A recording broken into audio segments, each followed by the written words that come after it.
live stream. We are just out here finishing up the fencing to the apple orchard. So we have to level out some of these fence boards.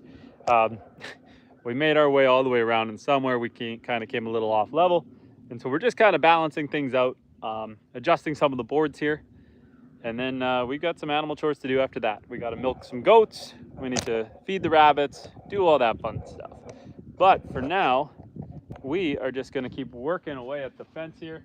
It's kind of tricky work by yourself, but I'm sure you guys can keep me company in the meantime. So, like I said, made it all the way around. Decided I wanted to change a few things. So, lowering these boards down a bit so that they meet at that far end a little bit nicer, a little bit cleaner. And we will go from there. So I gotta kind of unscrew these bottom boards, re-level it, starting from this way, working that way.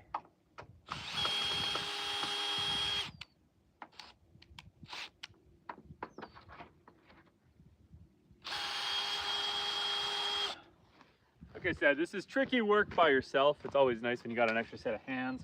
But for now, we'll make her do. Got to use that handy dandy level, keep everything nice and straight.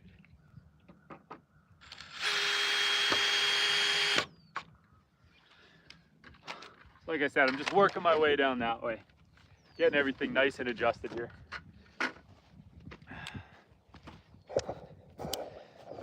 Keep you guys always one board ahead of me.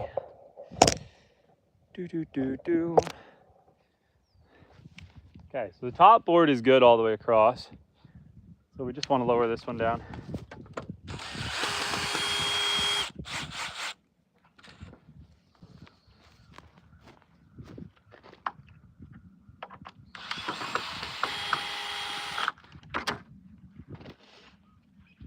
I hope everyone is having a good night. When you join the chat, feel free to say hello. We are just doing some work on the apple orchard fencing here. Getting everything nice and lined up. Like I said, a little tricky. How you guys doing? A little tricky one person here. So I need you guys to join me in spirit to get this looking pretty.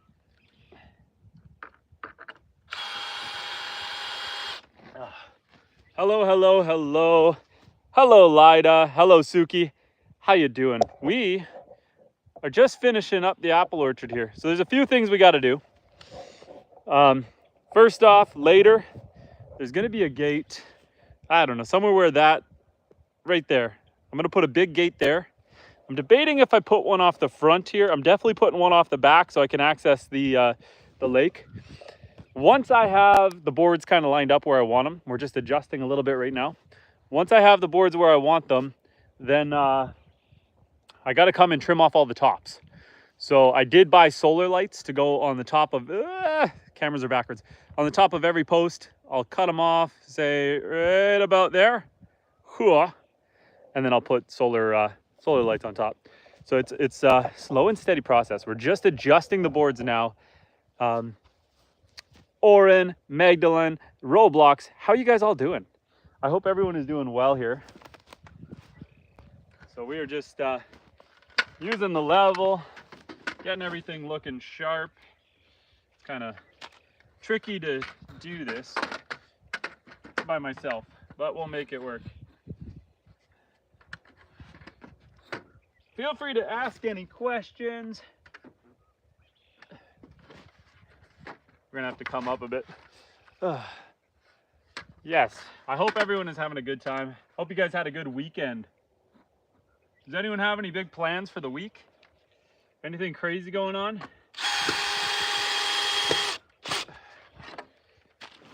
Oh, so we're just gonna keep plugging away at this fencing, but feel free to chat if you guys have any questions or concerns. Let's hear it in the chat down below. We're putting the spacing here at about 6 inches.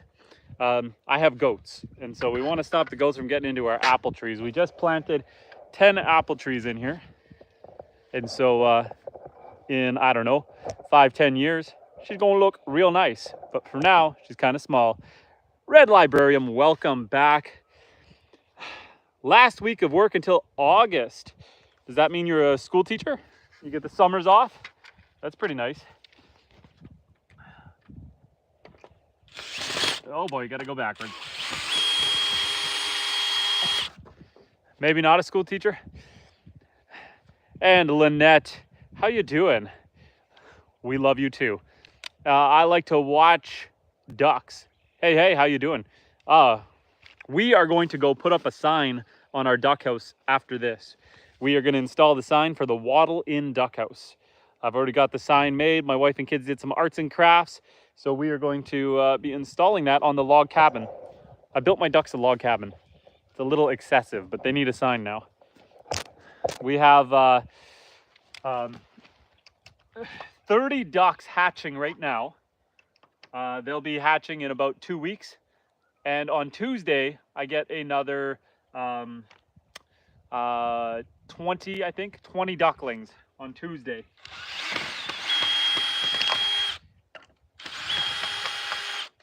Let's get this all up to the right spot. Now we level it off, back and forth, back and forth. Wattle Inn, very clever, yes. I thought it was a fun play on words.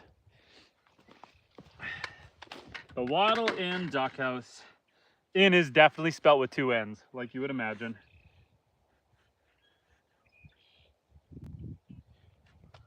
Oh boy. There we go.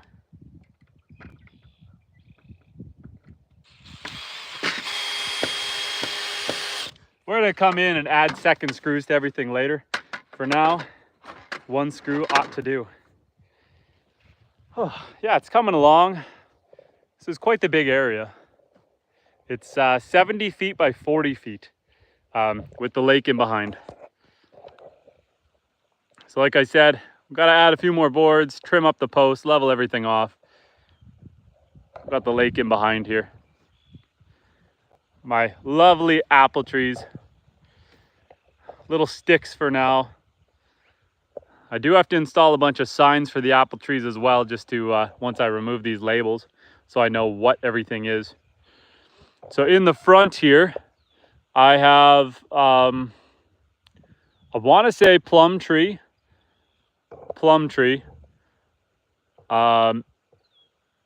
Is it cherry tree, 4 apple trees, and then elderberry. I think that's how that goes. Where am I? Just gotta lower the last one down. So we're just adjusting these fence boards so that they look so pretty. Get them all level.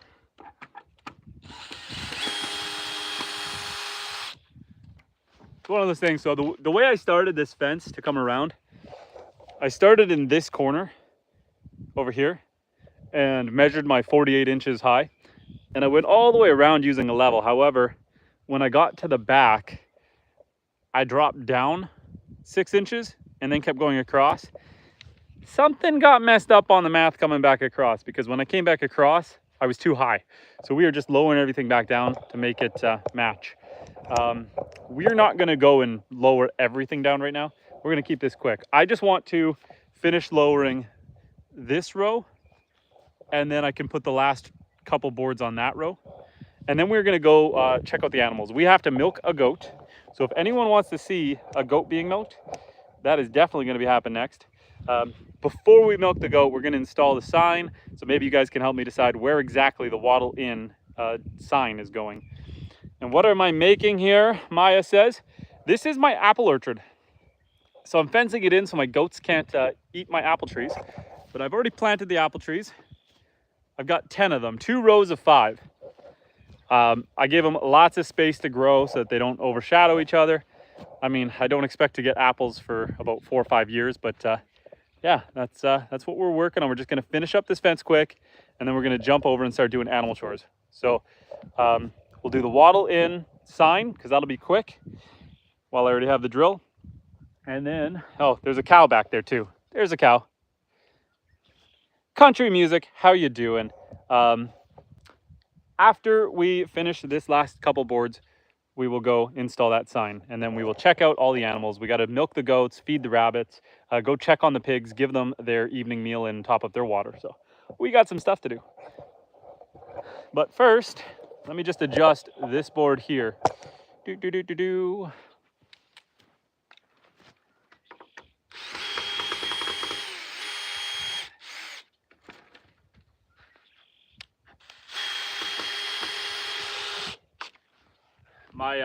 My board's got a little bit off kilter when I went around the first time around.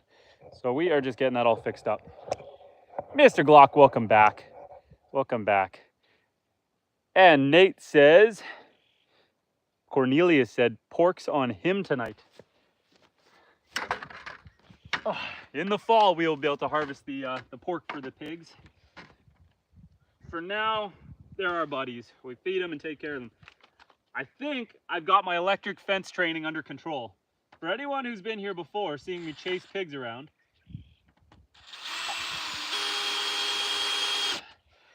I was trying to train my pigs to an electric fence. And if you've seen some of my other live streams, it wasn't going so well. I was chasing them around the yard. We were going on a rambunctious journey every night, trying to get them used to it. But last night, and so far today, the pigs have respected the electric fence. They have not gone on a long journey through my yard, so that's good. Your chin says, my finger just broke through the toilet paper. Ain't that the worst? Ain't that the worst? Just make sure you don't go eat a chocolate bar next. You don't want to get confused. And Mark says, hi. Hi, Mark. How you doing, Markeisha? Country says, that's weird, but okay. And I guess you got your leg workout. Oh, the goats are actually... See, this fence is to keep the goats out. The goats... I don't know if you guys can see that. Right there, the goats are hanging out. Can you see them up there? Goaties! Come here, goats! Come on! Come here, goats! Come here, goats! I'm over here! Hey! Come on, goats! Come here, Mimi! Come on! Come say hi! Yes, come on, goats! Can you all see the goats? I'm sure they'll come say hi in a second. They're eating some raspberries, or raspberry bushes, I should say. Okay. Come on, goats. I need you to test the fence. Tell me if it works. Minus the gaping hole. Do they have all that water to themselves and the cows? So the cow I keep in the electric fence area. She's stuck right there. So she can't come out. She does have an automatic waterer, so she has 24 access to water. Hi, Gabby. Hello. I think the people want to say hi. Let's go say hi to the cow. So the cow has access to water all the time. And, whoop. Hey, Gabs. Hello. Don't touch the electric fence. It'll shock you. Don't touch it. Don't do it. Don't do it. But yeah, I can't have her down by the lake. But the goats, they're more free range. I let the goats kind of do their thing. Hey, Gabby. I'm going to leave you be, okay? You enjoy the grass. So yeah, the goats are kind of free range. My property here is 156 acres, obviously on the lake. I've actually a peninsula. There's only one road in right here. So one way in, one way out, and water all the way around. So it's a perfect spot to have homestead animals because they can't really go anywhere. They can't really get lost, can't get into too much trouble. Goats are a lot like dogs. They will come if you call them, although they're a little distracted by their greenery. They like to be near people, so they hang out. They don't go too far. That's why I'm working here and they're just right there. They just want to be close. Dave, how you doing, Dave? And what do you call a cow with no legs? Uh-oh, Eric, what's the joke on this one? And Country says, big stream tonight. You know what, Country? We have been super blessed because we have so many wonderful people. We have yourself, we got Maya, we got Eric, we got Fran, Dave, all you guys. Lately, we have been pushing about 17,000 views a stream. You guys have been joining us. You guys have been hanging out with us. Eric says ground beef. What do you call a cow with no legs? Ground beef. That's a good one. That's a good one. I never know if these things are going to go sideways on me when you guys start telling jokes. And I hate to repeat them because sometimes y'all get clever and trick me. Every once in a while, though, I have my wits about me. How annoying is that drill? Is that driving you guys crazy? We only have a few boards left to go here to finish up the fence. Let's get this moved over. Bear with me, guys.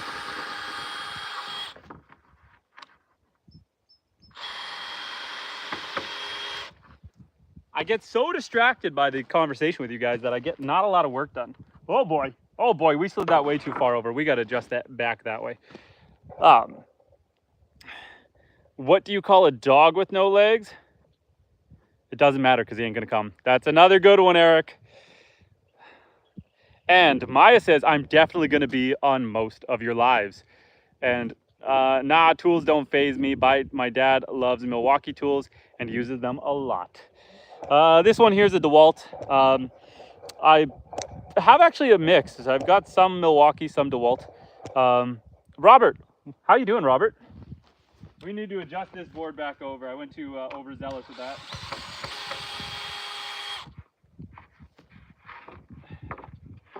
We need to try to slide that back. And right about there. That feels good. Don't worry, guys. We are not going to be working on the fence that long. I just got to finish up the one gaping hole where the goats can actually get through. And then we can go check on the animals. We got to milk a goat. We got to install a sign for the ducks. We got things to do. And I am appreciating how many people are coming to say hi. Tony, how you doing? Fran says Milwaukee pretty good. All I've ever used. A lot of power. My Milwaukee cordless drill packs way bigger punch than my DeWalt. Similar battery life. That thing is a beast though. If you get stuck in a knot or something, you're more likely to break your wrist than break the drill. It's a good product. The DeWalt though, it's stood the test of time with me. I'm very harsh on my drills. I sometimes forget them out in the rain. The DeWalt doesn't seem to mind as much. I had a Black & Decker, I killed it.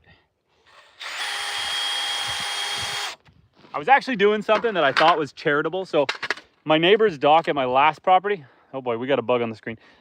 My neighbor's dock had come loose at my last property and was starting to float away.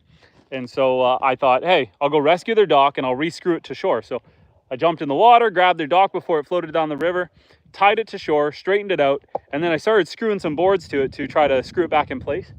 And being a dum-dum, I was, chest deep in water, and I let the drill go underwater for a second, and I fried it. I toasted the drill. And so I switched to hammer and nails, still managed to fix their dock for them. The owner of that property, he was kind of elderly, a little, I don't want to say disabled, but not fully abled. And so, yeah, trying to take care of my neighbors cost me a drill, but it was a good opportunity to upgrade to a better drill. So there you go. Mike, how you doing, Mike? Roxy, hi, Roxy. Was my crack showing? I better watch how I'm standing if you're asking me if I need a plumber. My apologies. We're gonna hike the pants next time we bend over. Sorry, guys. Chris, how you doing, Chris? Eric says drills are like computers and get outdated every 6 months. Well, they do when you leave them in the rain like I do. Yeah, let's get this next board going. We only have a couple boards left to do before we go hang out with the animals.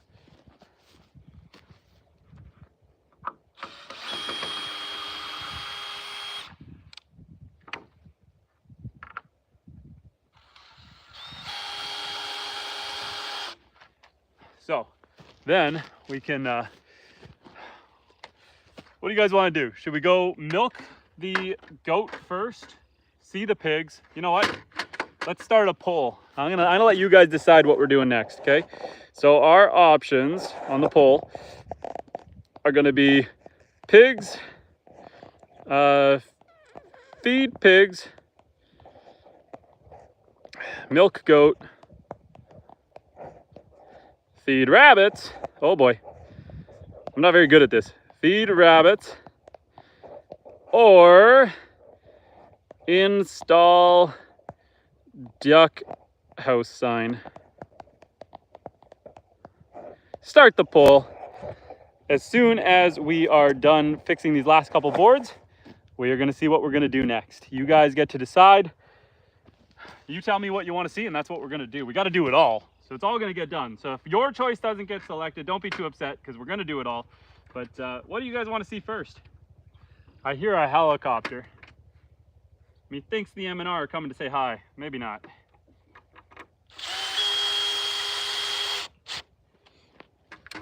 Ah, the goats are all coming over to say hi. They want to test the fence. There they all are. Hello, goaties. Just try not to come through the gaping hole, the only spot I have unsecured right now. Hey, hey, don't eat the screws. Hey, hey, hey. Hey, hey, hey, hey. Oh, you little goofer. I don't know why, but the goats think the screws are delicious. We're gonna need some of those. Do I have some in my back pocket? I do. For whatever reason, the goats try to eat screws. Anyone ever encountered that before? Goats are such a pain. I love them. I love them. They're equal parts hassle and equal part adorable. For example, Evie over here. See if we can get her. Evie, hey. That one. She kept trying to jump into my stroller with my baby today. Adorable, except I can't have a goat with a 2-month-old baby. Lulu says, hi, Lulu. And Maya says, what do you get from a pampered cow? Spoiled milk. Y'all are clever tonight. Keep them coming and keep them wholesome. I appreciate that. Where are we at? We got one more board to do on this one. Then just got to install a couple.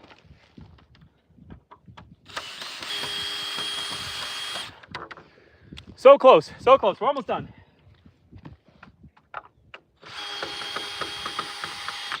For anyone just joining now, we are in the far north in Canada. In fact, last week when I was installing these posts, it was snowing. It was crazy, terrible weather, but welcome to Canada. This week it's probably, if we're talking Fahrenheit, about 75, maybe 21, 22 degrees Celsius. Last weekend it was below zero. It was snowing. Okay, let's get this guy up here.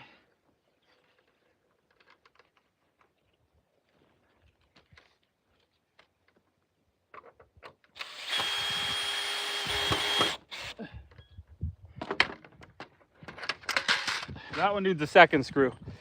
It is beautiful. We got the lake in behind. We are doing the apple orchard right now. So my goal here, I'm gonna build a gate somewhere around right there. Yeah, it is hard. The screen is mirrored for me. Right there is where I'm gonna build the gate.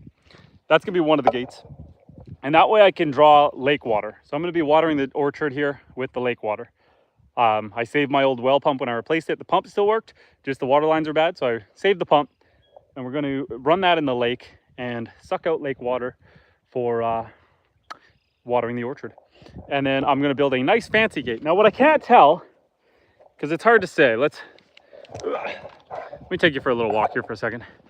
So I'm debating if I'm gonna build a fancy gate right there off the front of this, or if I'm gonna go off the side. The front is like, oh, you're in the driveway, and here, it's easier if I go this way.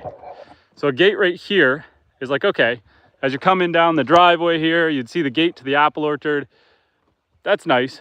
But then if I built one on the other side, right about there, it'll be really nice coming from the house.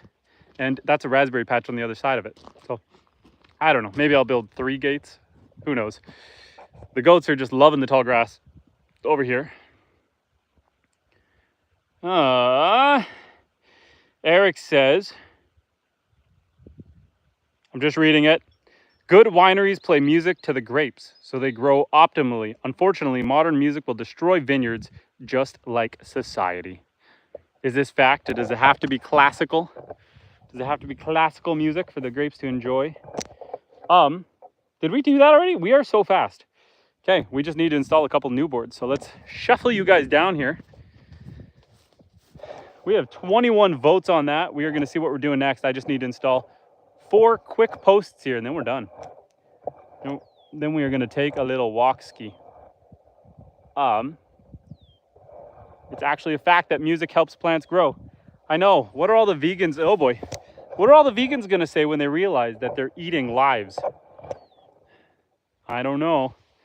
I don't know. At least when I eat meat, I kill 1 cow I eat for half a year. You know how many salads I eat in a year? That's wild. He committed a... why did the cat go to jail? He committed a feline oni.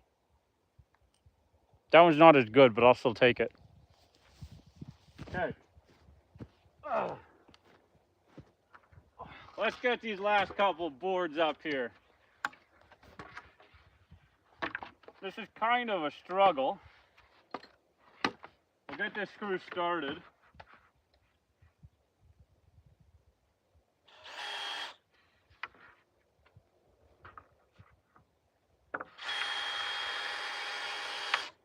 Oh, we're like a wizard. Y'all see how professional that looked? Okay, we'll set our level. We'll set our screw.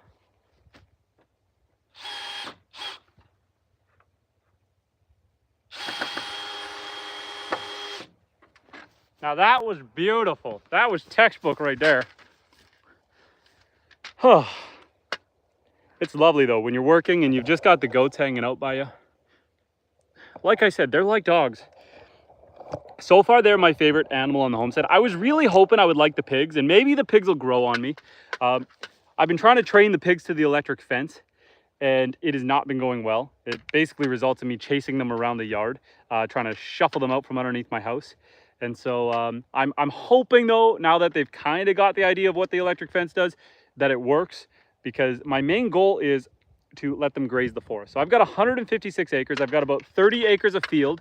The rest is forested. And I want to graze the pigs through the forest, but I want to control where they go. So I'm using electric fence to contain them in about half-acre blocks. So if I can get them to stay within the half-acre blocks, I can then just move them along the forest. They're going to clear a lot of the underbrush, all the dead wood, just clean it up a bit, get rid of a lot of the little trees, and open the bush up. Mr. Glock says, I only have 55 acres. I am jealous. Well, 55 acres is probably 54 acres more than most people. So you're still doing well, my friend. And Eric the Great says, what kind of dogs do you have? I just have one dog on the homestead right now. She is a yellow lab golden retriever. She's a sweetheart. I did have a German Shepherd Husky, which was a better livestock guardian dog. Daisy was her name. She was aggressive to the sense of she would go toe to toe with the foxes and coyotes. She'd scare them all away, but she was really good with people.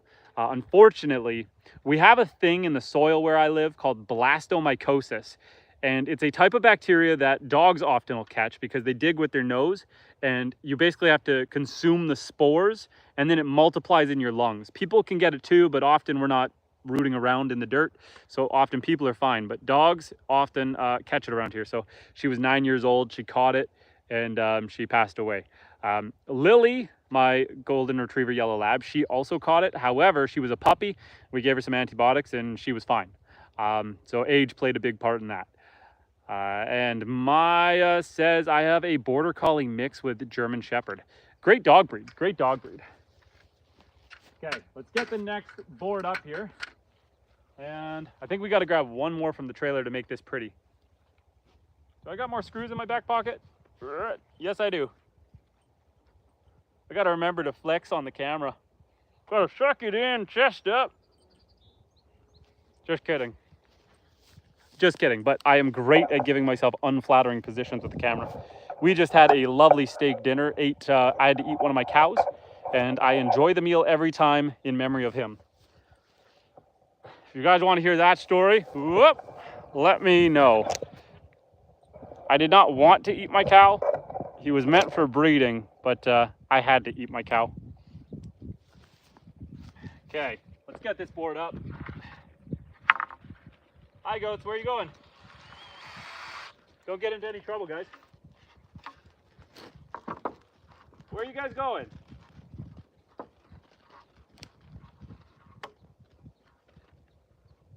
Mimi, I'm gonna come milk you soon. So but don't go too far.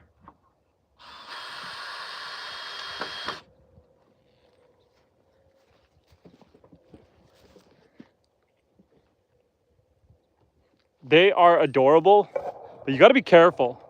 They will accidentally let you kill them because if you hop in your truck, they'll climb under your truck.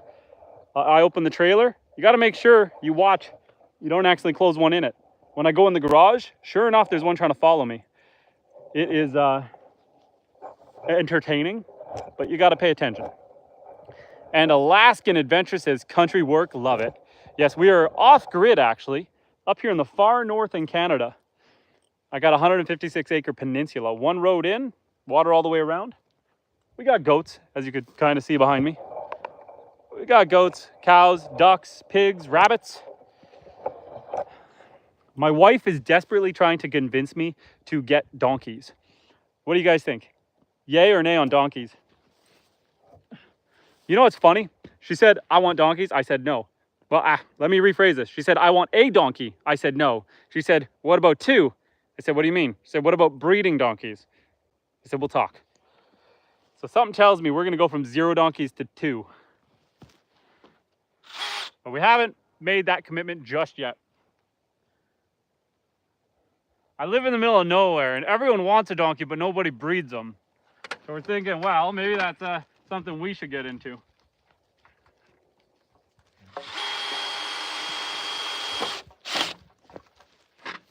Okay, I just got to move the bottom board up. Why are you peeing right beside me? What are you doing?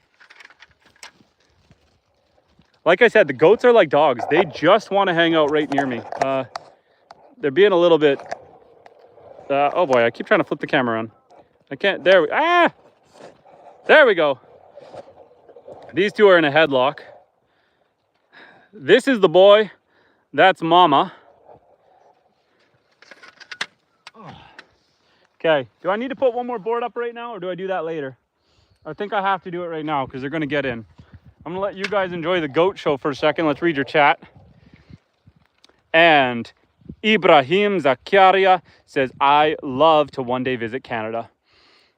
It is beautiful, especially up here in the far north. Robert says, this is staged.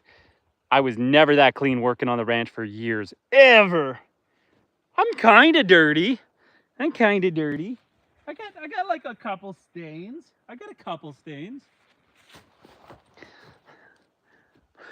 Just you wait. We're about to milk the brown goat. That one right up there. And hopefully we don't spill any betadine or anything on us. Yo, goats. Hey, Mimi. Why are you guys going that way? Come back. Like I said, they're my little puppies. Hi, goats. That's right. Back onto our property.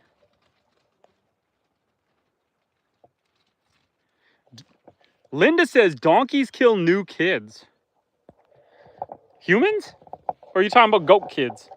I hope you're not talking about humans.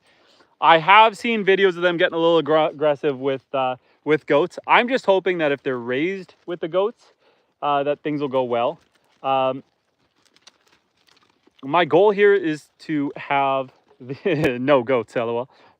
For those who don't know, baby goats like, oh boy, Bast, that's a boy. You can't mate another boy. This guy and this guy, those are my two youngest goats. They are being weaned off of mama right now, but baby goats are called goat kids. Kids, like human kids, but not humans. Alaskan Adventures. Have you ever been to Alaska? I have not. I have not. It'd be fun to go one day, but have not been to Alaska.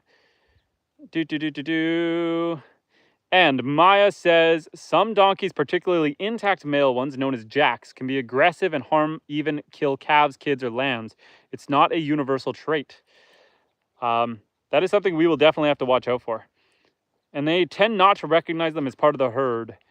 Can you offer me a job visa to your place? Ibrahim, I am sorry, but this is not a registered ranch. This is my homestead. So there is no way that I can get you a work visa here.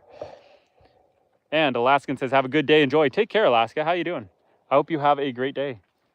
Let's move this bottom board up so we can get out of here. We need to shuffle this one up.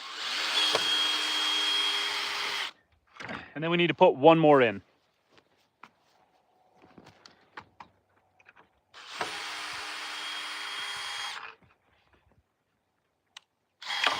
Oh boy.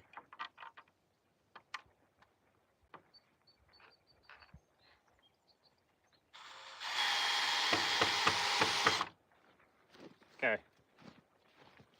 We're gonna finish this one, then move it up.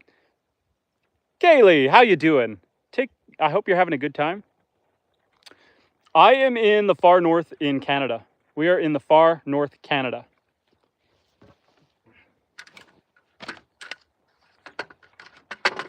We're currently fencing in the apple orchard.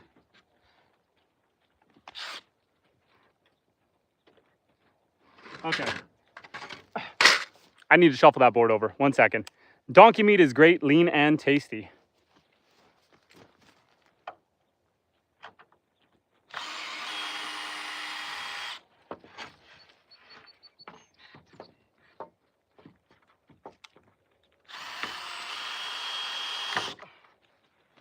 There we go. That's better. That is better. And chat, thank you for joining me. Thank you for coming and visiting us. I see the chat is booming. I'm going to try to keep up with you guys. If I ever miss anything you guys say, just repeat yourself. Maybe throw some exclamation marks beforehand, and I will try to catch it the next time around. It's kind of tricky to fully stay up to date with the chat while we're working. And the goats are right behind me. They're very distracting. Bear with me 1 second. 1 second. Oh boy, oh boy.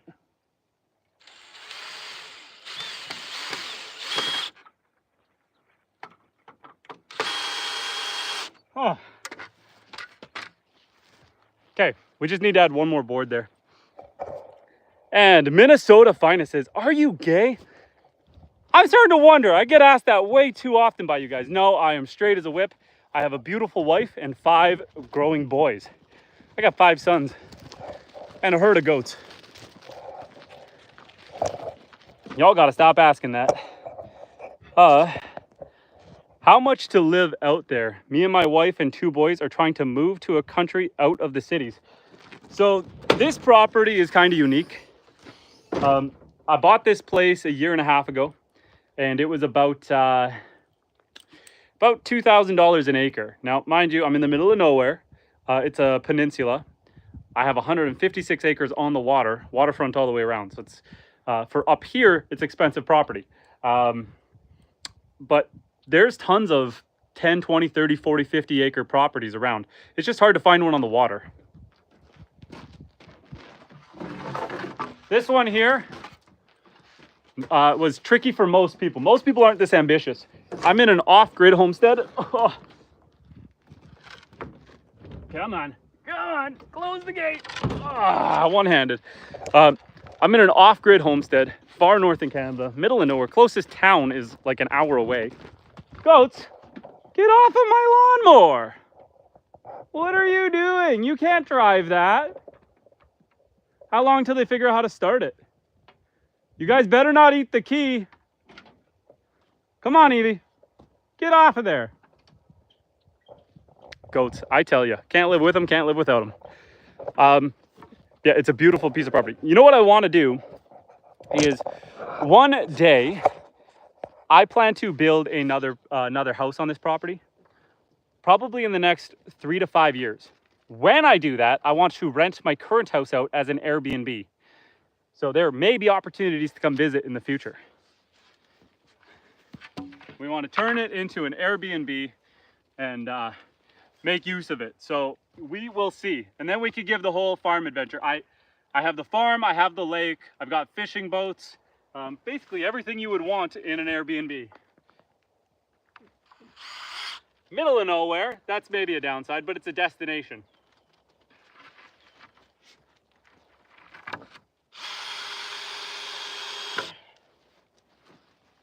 What do you guys think? Is that a good idea or a terrible idea?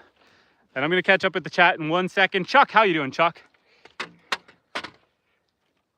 This is the last board and then I get to read what you guys are saying.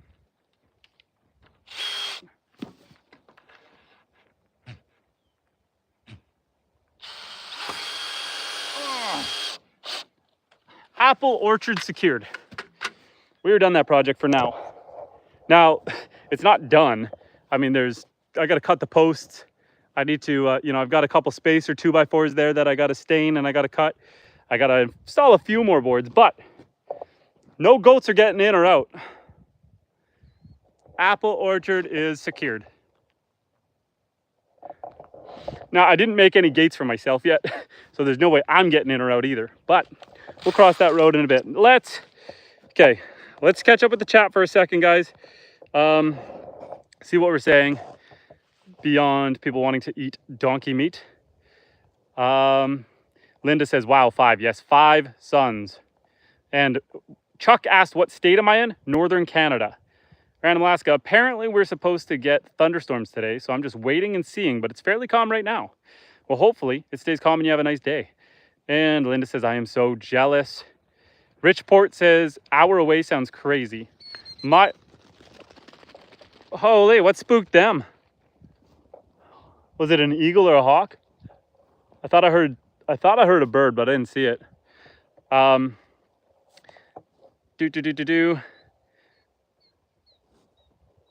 What am I hearing? There's some sort of bird somewhere. It might be a hawk. I don't see anything in the water. I don't know. Something spooked the goats. But if you would do an Airbnb, would we be able to see the animals? Absolutely. And Michelle Cox has started it. They want to eat it. They eat everything. Cat named Boo said it's literally $5,000 every acre in Colorado. Where would I be able to get acres for $2,000? The far north in Canada. So that's maybe a barrier of entry. You got to find yourself. Oh boy, we green screened. That was an accident. Okay, let's just put the thing down and read chat without clicking it. I'm walking around and carrying you guys. Try to give you guys a bit of a view here. Sorry, people are liking the Airbnb idea. Okay, sounds like a bird. Yeah, there's some sort of bird that spooked them there. A killdeer bird. Be safe, look out for food. Kaylee says Airbnb would a great idea, or furnished finder, or workaway. And Stoned Sloth is letting the drip out in the chat. Okay, guys, apple orchard's done. Let me look at the poll and see what we're doing next. We're feeding the pigs. Wait, yeah, we're feeding the pigs. We're gonna feed the pigs, feed the rabbits. Installing the duck sign and milking the goats is the last. Let's end that poll. Okay, let me grab a couple screws and let's get to work. Grab some water. Take you guys for a walk. I got to put a couple screws in my back pocket for when we get to that. We're going to go check out the pigs. They might already be back in their house. I don't know. Like I said, I'm raising the pigs in the forest. Just a dude, welcome back to the chat. How are you doing? We are having another booming chat. We are having great conversations with wonderful people like Wind Answer. How you doing? Hello. And it will be a great idea until you get bad visitors. Yeah, I hear that. I hear that. But I mean, if you screen the visitors well enough, maybe. That's why I don't want to do a long-term rental, because I want to be able to get rid of people if I don't like them. If they're there for a weekend, it's not so bad. If it's a weekend of bad guests, you know, you just don't let them come back. Okay, we're trying to drink some water. Hi, goats. Whoa. They almost ran me over. These are pygmy goats and Nigerian dwarf goats. So they're about half the size, 3/4 the size of a normal goat. So they really can't do much harm. I leave the horns on. A lot of people debud them. They get rid of the horns. I don't. I let them grow their horns and enjoy being goats. They have the zoomies right now. They are excited. Best, Evie, Maple, come on, guys. Come on. Oh boy. Oh boy. Ooh, he's a little tornado right now. Do you have a snowblower for the winter? I have a plow for my truck. Plow for my truck and a plow on my quad. Hi, guys. Hello. Oh boy. Okay. Bear with me. We are on the move. We got to grab the slop bucket. We got to set down our drill. Okay. Hello, Tanya. Hello, New York from Northern Canada. Okay. We are gonna go grab our slot bucket, and then we're gonna go get some pig food. We'll go give that to the pigs, and we'll go get some pig water. Right now I'm doing things the hard way. Some geese. My dog is coming. Hi, Lily. She'll be here soon. Right now I'm hauling the water from the lake for the pigs. Okay, bear with me. I'm just gonna grab the slop. It's right. Look at this. She wants in the house. She's like a dog. Okay, hey, you're not allowed in right now. You either, Bass. Slop bucket acquired. Okay. The goats are like dogs. Well, Karen. Hello, Scotland. We are in the far north in Canada. And Mediterranean Diet says, where did you get the beard, Timu? Ouch. Ouch. We're throwing insults in the chat. We're trying to keep it wholesome. We're trying to be nice. We got some insults in the chat. I do agree I need to trim it. I'm looking a little bit scraggly, but you know, if I shave, I'd look like a child, and that doesn't fit the vibe I'm going for. So we let it stay rustic. We were out fishing yesterday. If you guys want to see some action on the live chat yesterday, or live stream yesterday, we were catching walleye. We caught, we landed 5 and we lost 5. It was a good live stream. So if you guys want to see that after this, feel free to check it out. Okay, goats, give me a second to, there's my good old farm tractor. Look at that girl. I'm thinking about selling it. I kind of want a skid steer instead. Lafayette, hello, how you doing? Okay, goats, let's go. We got the big 2,000-pound bag of hog feed that we are trying to dip into here. I don't know, I think we just dump in the slot bucket. Here, goats, you can lick that clean for me. Actually, we might use that. So we are gonna open this up and try to scoop ourselves out some hog feed for their evening feed.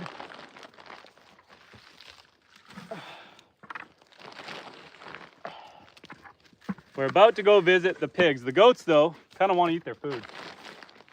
Hey, hey, hey. Don't make this harder than it needs to be, Orion.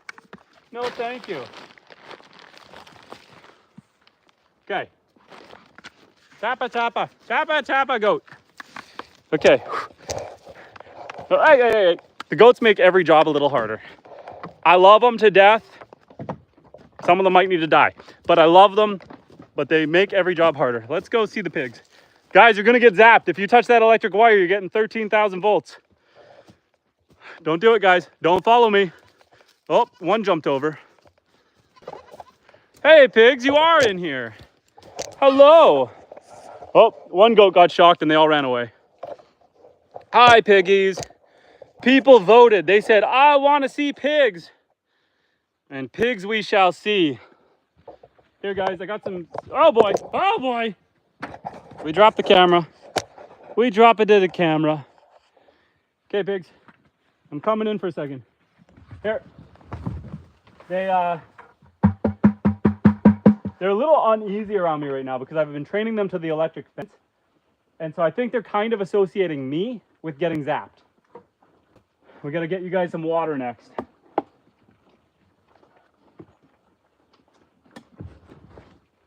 Okay. Oh, there are them piggies. So I have the pigs. We have a half-acre electric fence here. And I actually have the back open in their pen so they can come and go as they please. It has been a journey trying to train them. Hey, be nice, be nice. There's a reason they call them hogs. They hog all the food.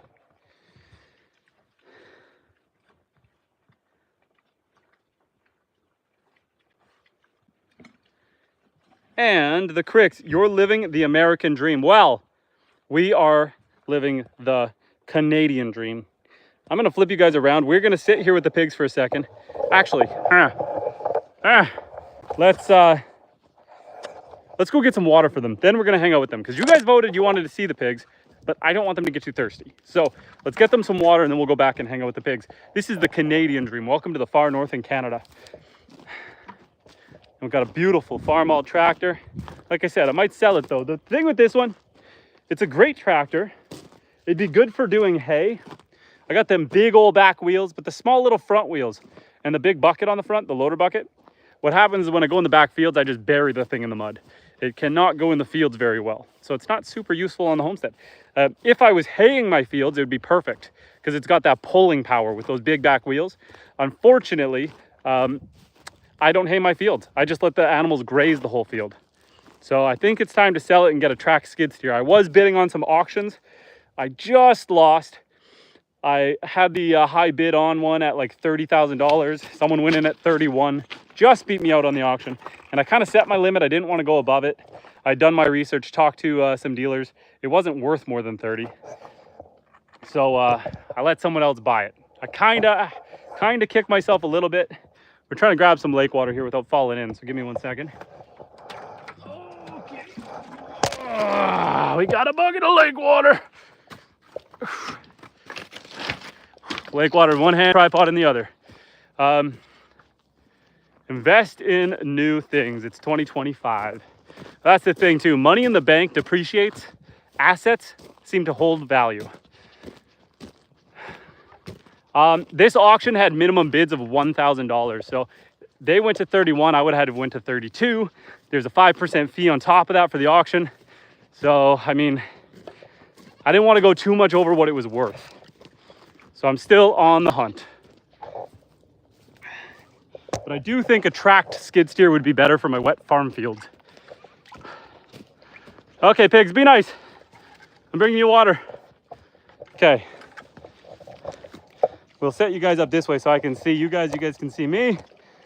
And we can all see the pigs together. Okay. Here, guys. Have at her. Oh.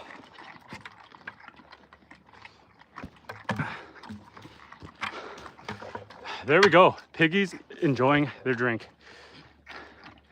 And Face Web Jenkins says, you got horses out there yet? Not yet. We're talking about donkeys, but we don't have any horses yet. This streamer is very hung, ladies. You're welcome. Oh boy. I do have 5 boys, 5 sons. I don't know how you deal with people's stupidity. We just embrace it. And they look like my wife and my in-laws.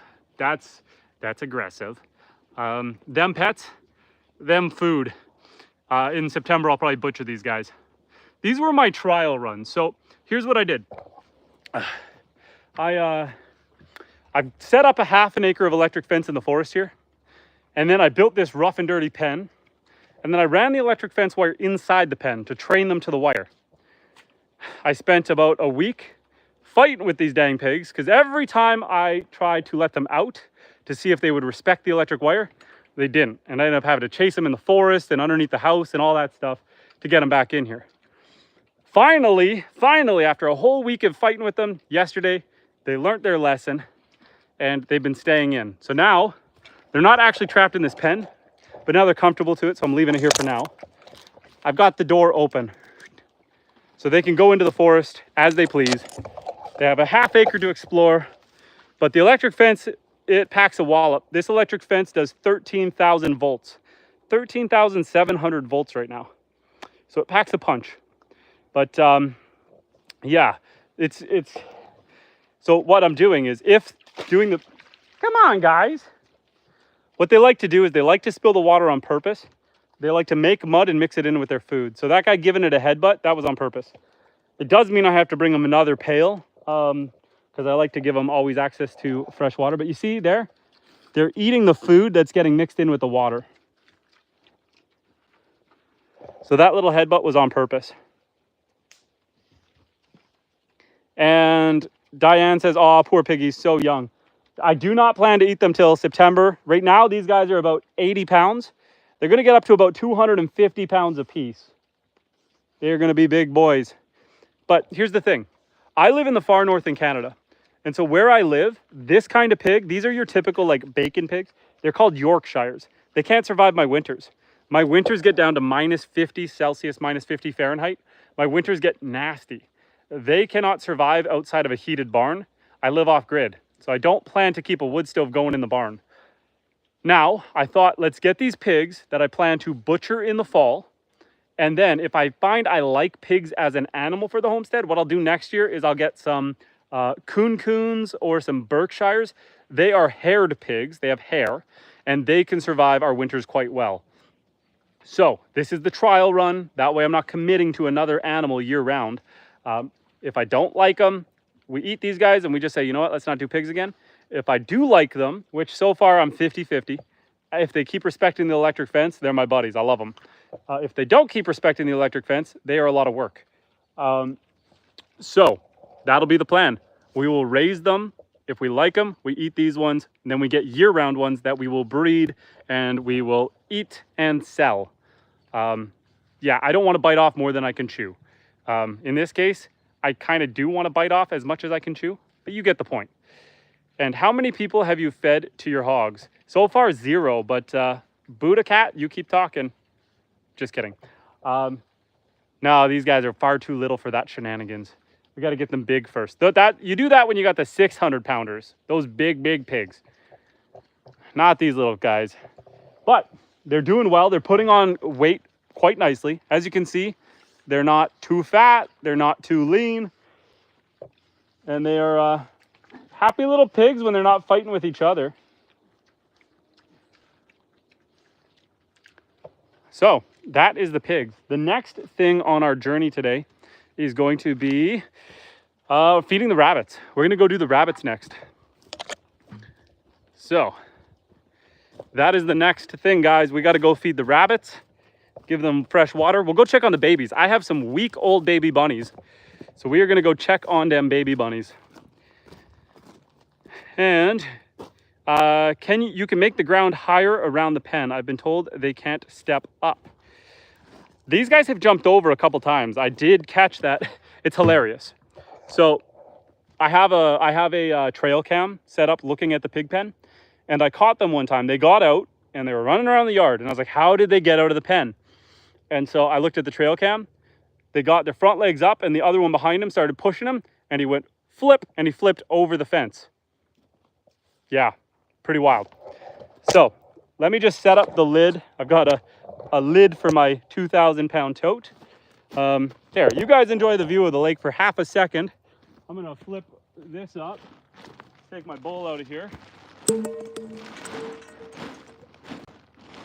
put my lid back on my bag.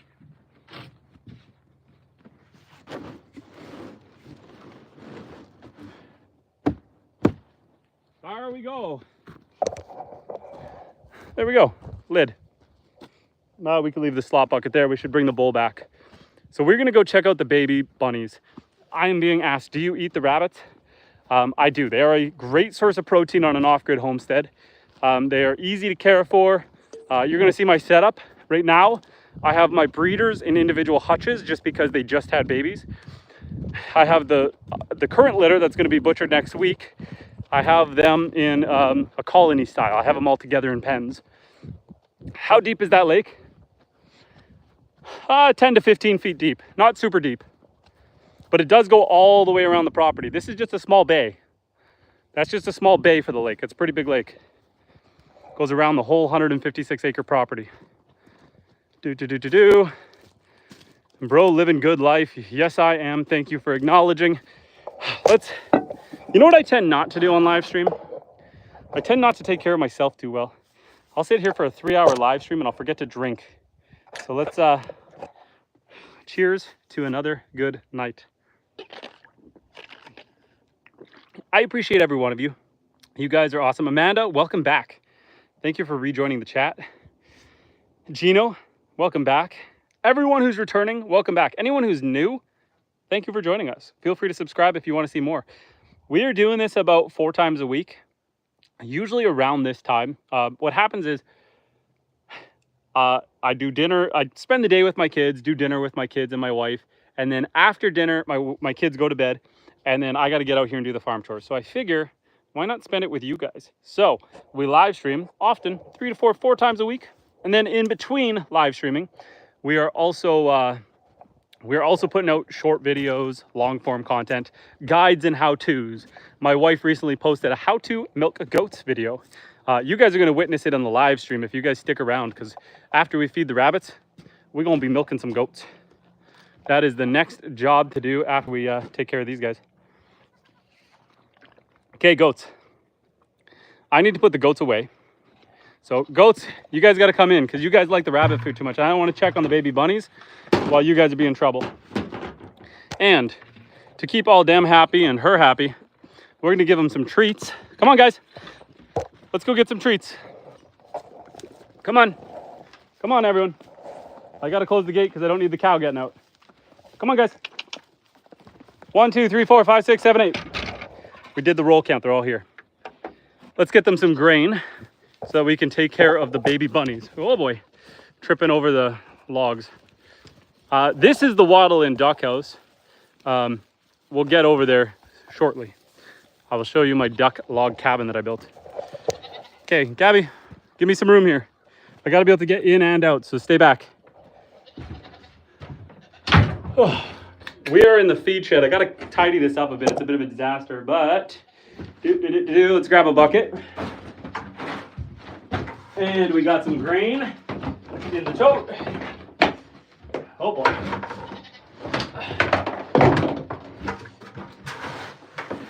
We're gonna give them some grain. Keep them all happy.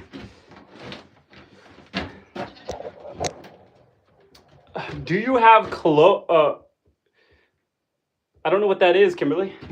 I thought you were gonna ask if I had clothes, and I thought, am I naked? Okay, goats, give me a second, Hey, don't get in there.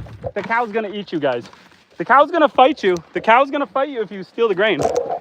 Okay, everyone, hold up, hey. Everyone be careful. Okay, everyone, over here.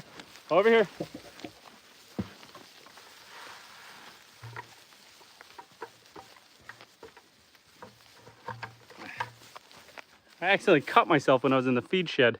I'm bleeding. Look at that. Isn't that a beautiful view, guys?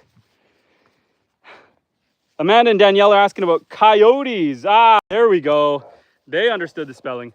Yes, we do have coyotes, although I'm on a peninsula. And so I did have a couple coyotes in the winter. They came across the ice, but I managed to chase them away and they haven't come back. So now I'm safe. There's only one way in and one way out of my property. And my dog does a good enough job keeping the coyotes away. Okay, now we need to get the rabbit food. Let's see if this is rabbit food. This feels like rabbit food, but it feels like I need more. So let's check inside of here. This is rabbit food. It's not enough.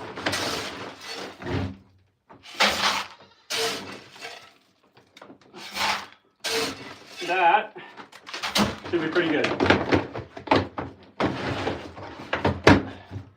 Okay. We gotta go back out this way. I can turn the light off. Oh boy, I looked right into the light. I can't see. I'm blind. No, we're good. Oh boy, I almost caught your head in the door.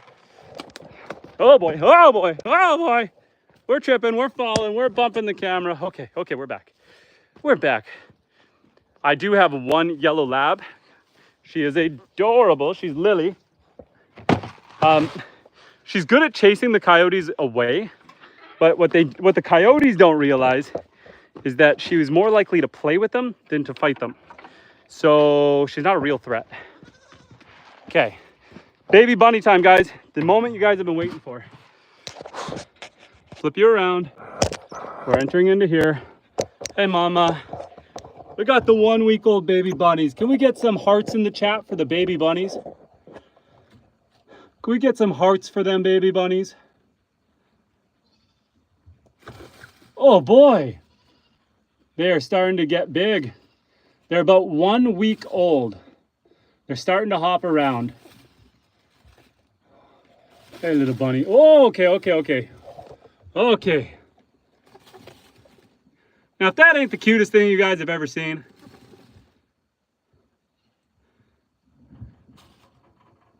Isn't that just adorable, guys? How'd she get pregnant? Well, we will go over that one next.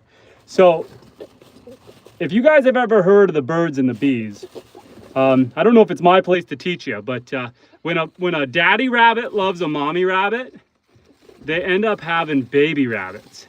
You see, after 28 days, the stork comes and delivers the little baby bunnies right into the nest. Hey, little bunny. Hi. Oh, yes. Oh, yes. Okay. Now, we got one eating right there. That one's having some food off of mama. Oh, boy. I don't want to lose you. Don't come out the door. There's mama.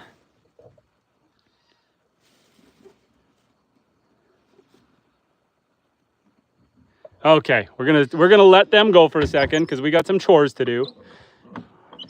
Got to flip this around, flip that. Come on, screw.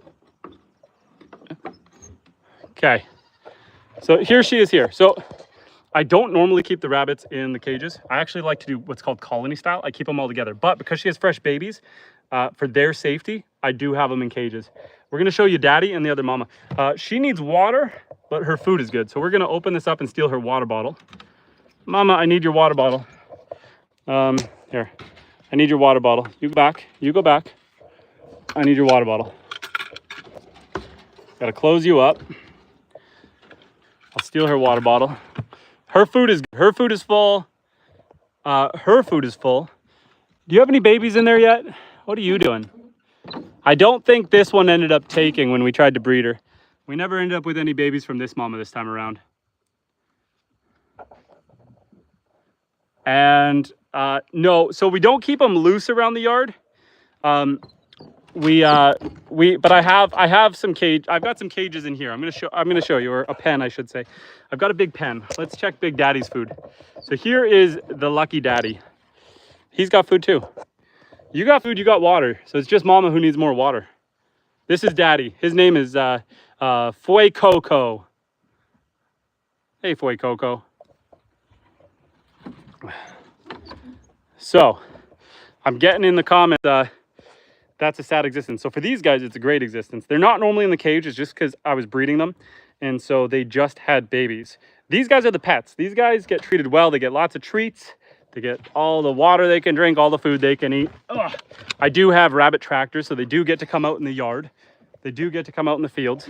But for now, to keep the babies safe, I do have them in cages. Now, we're about to go see the ones that are going to turn into food. We got to sneak around here because we got to get the ones that are going to turn into food, some more food. So let's just sneak past everyone else. Let's sneak past all the goaties. We're going to try to get the food in here. We're going to set her water bottle down because we don't need that right now. Okay. Alley-oop. So I'll give you guys the sunny view. The rabbits are bred for food. They're bred for meat. The way rabbits work is these are New Zealand giant Flemish Rexes. They're a breed that's designed to get really big, really fast. Within about 2 months, they're at about 5-6 pounds. That is about butcher size. So that's these guys. You can breed your rabbits every 28 days. They have babies. I space them out. So what I do is I will have a litter of rabbits. I will wait 28 days before I breed them again, so that by the time I have the next breed of rabbits, the previous one is ready for butcher. It gives mama a break, so she's not too stressed out. It gives her a month to just let her body recover from the previous birth. I mean, pushing out 10 babies at a time can't be that fun. So I give her a break before breeding. A lot of people just breed them back to back to back to back. I don't really believe in that. Being a person who has 5 children of their own, I like to give mama a bit of a break to recover. So that's how we do that. And then by the time the 2 months is up, I got a new litter. Like right now, these ones are ready to butcher. In about another 2 weeks, mama and the babies can come into here and they can live in a bigger area together. So let me show you. Yes, so Amanda says he trades them. So here's what we do. What we do on the homestead, so I live in the middle of nowhere, right? We are off-grid. We have 156 acres, and there's not many people around us. The people that are here also raise their own food. So often what we'll do is we will trade animals back and forth. I got my dog Lily for a rabbit and $10. Often I will give rabbits to people for ducks. We will trade for some goat food or some rabbit food and that stuff. But whenever we have a surplus that we haven't traded, we do eat them. So here are the baby bunnies right now doing their thing. Their food is full, so I don't need to feed them. Their water's full, so they're good. But this isn't all of them. This is 1, 2, 3, 4, 5, 6, 7. There's 7 in here. And then we've got more right here. They're in the little hidey hole right now. Their food is full too. My wife must have came and did all their food earlier. So, hello bunnies. Now, my wife is very hands-on with the rabbits. Unfortunately, I'm not because I'm allergic. I like to be hands-on with the animals, like give them pets, give them treats, spend time with them. The rabbits, unfortunately, I'm very allergic to. So unfortunately, I am only the Grim Reaper. I cannot do many chores. I'm already getting itchy just from the little bit of interaction I've already had. And yes, Amanda, if we all had the 156 acres, that would be wonderful. Goat meat tastes like animal. Oxtail is good. Goat meat tastes so much like animal is what 1988 is saying. Yeah, so goat meat tastes better if you castrate the boys. If you don't castrate the males, it's fine. Here's how I would explain goat meat. If you cook it fresh, it kind of tastes like beef. It doesn't taste that bad. Slow cook it like a roast, and it tastes pretty good. However, I find if you save it till the next day, their fat is pretty greasy, pretty waxy, and definitely has a goaty flavor. So eat it fresh, it's good. Eat it as leftovers, not as good. Right now, all these goats are for milk. She's for milk. That's a cow. They're for milk, except Bast. Bast, my little boy, this one. Bast is castrated, and over there, that's meat. So Bast is gonna stay as a companion animal for Orion, the dad. And unfortunately, meat over there, I couldn't find anyone who needed a male goat right now. So in about 5 months, he's gonna become food. So his name is Meat. He's so cool too. I wish I could have found someone who wanted him. He's a cool little dude, but yeah, surplus male goats, you can't really do much with them other than eat them. You don't need the competition. You don't need the fighting on the homestead. Hey, stay out of here. Stay out of here. I'm coming out. We'll leave the rabbit food in there for tomorrow morning. Maybe I might have to pull it out. I don't know. I got to talk to my wife, see what she wants me to do. But we do need to get water for the mom. So don't mind my yard. It's a bit of a mess. I've been doing lots of work out here. This is the automatic waterer. So this thing all is connected to my well, and I just installed it in the fall, hence the fresh lines and the torn up ground. I still need to landscape back here. I was supposed to do that today, but I never got around to it. And so I'm just going to fill this up just like so. And Gino's asking if I have any brothers or sisters. Sorry, Gino. I saw you ask that a couple times. Sorry, I will get to you in 1 second. Okay. I have one brother. I have one brother, no sisters.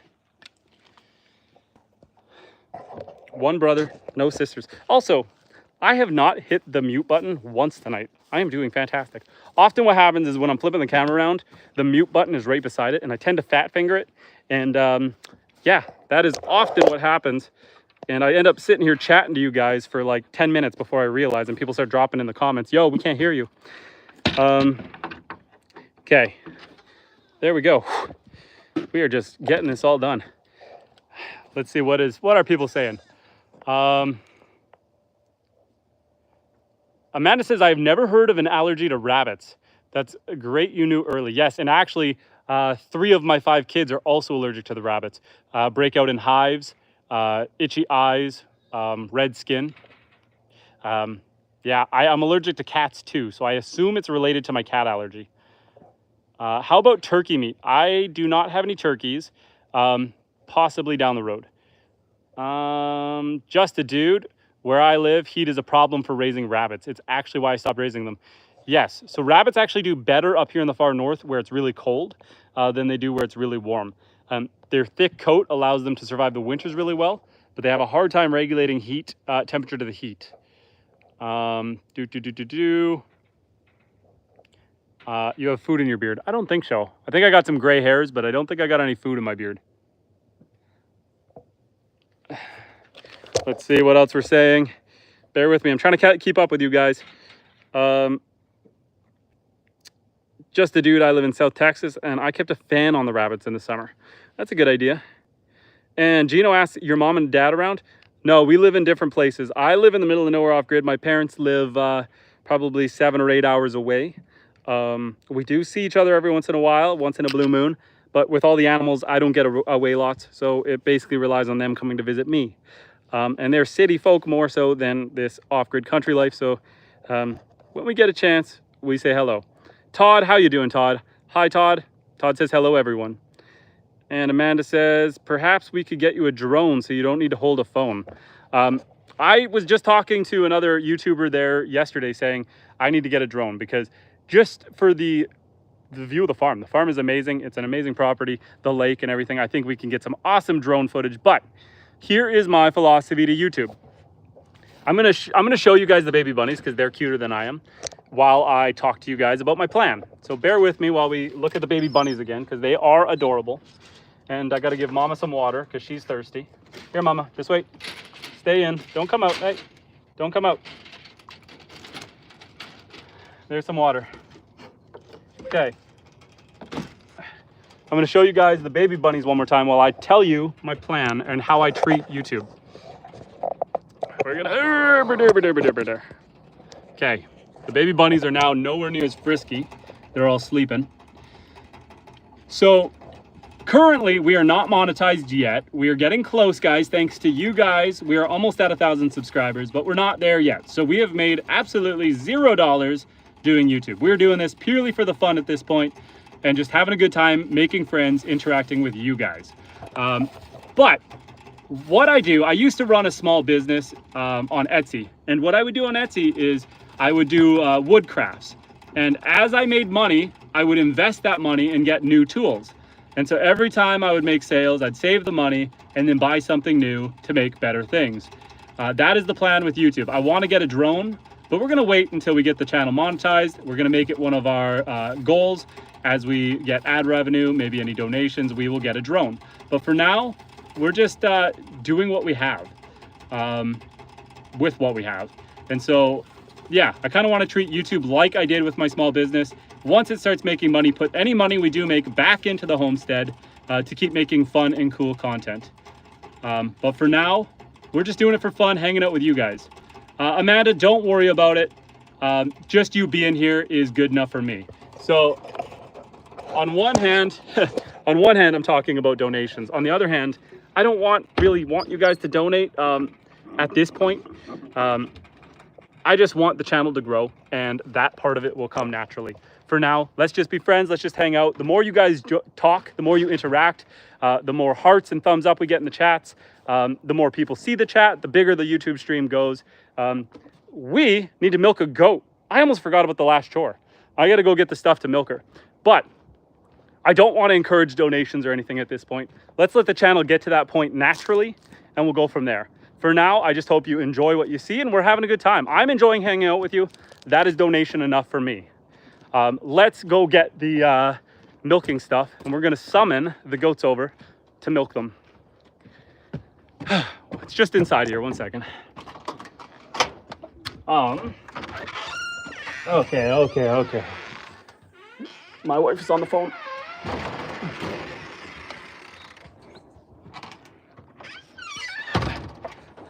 I got a big shh, I'm on the phone. So let's just sneak away from there.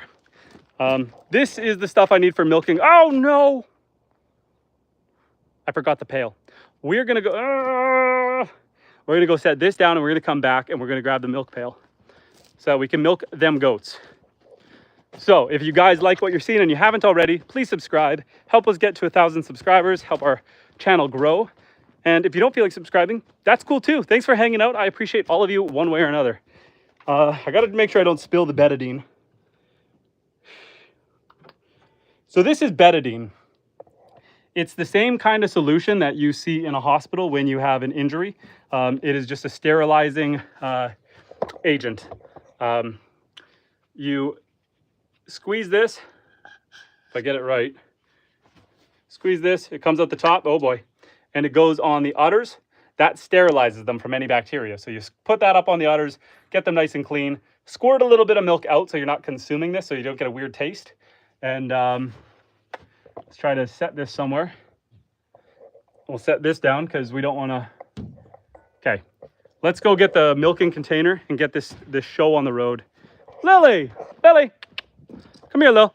The yard is a mess because I ripped all my water lines out in the fall and I have not had a chance to fully clean the yard yet. We got one bucket of dirt laid down, but I have a whole gravel pile. I got my mini loader over there. It's something I was supposed to do this weekend. I just never got around to it.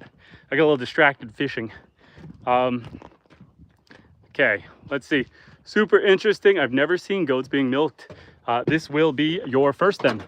Let me just get the bucket.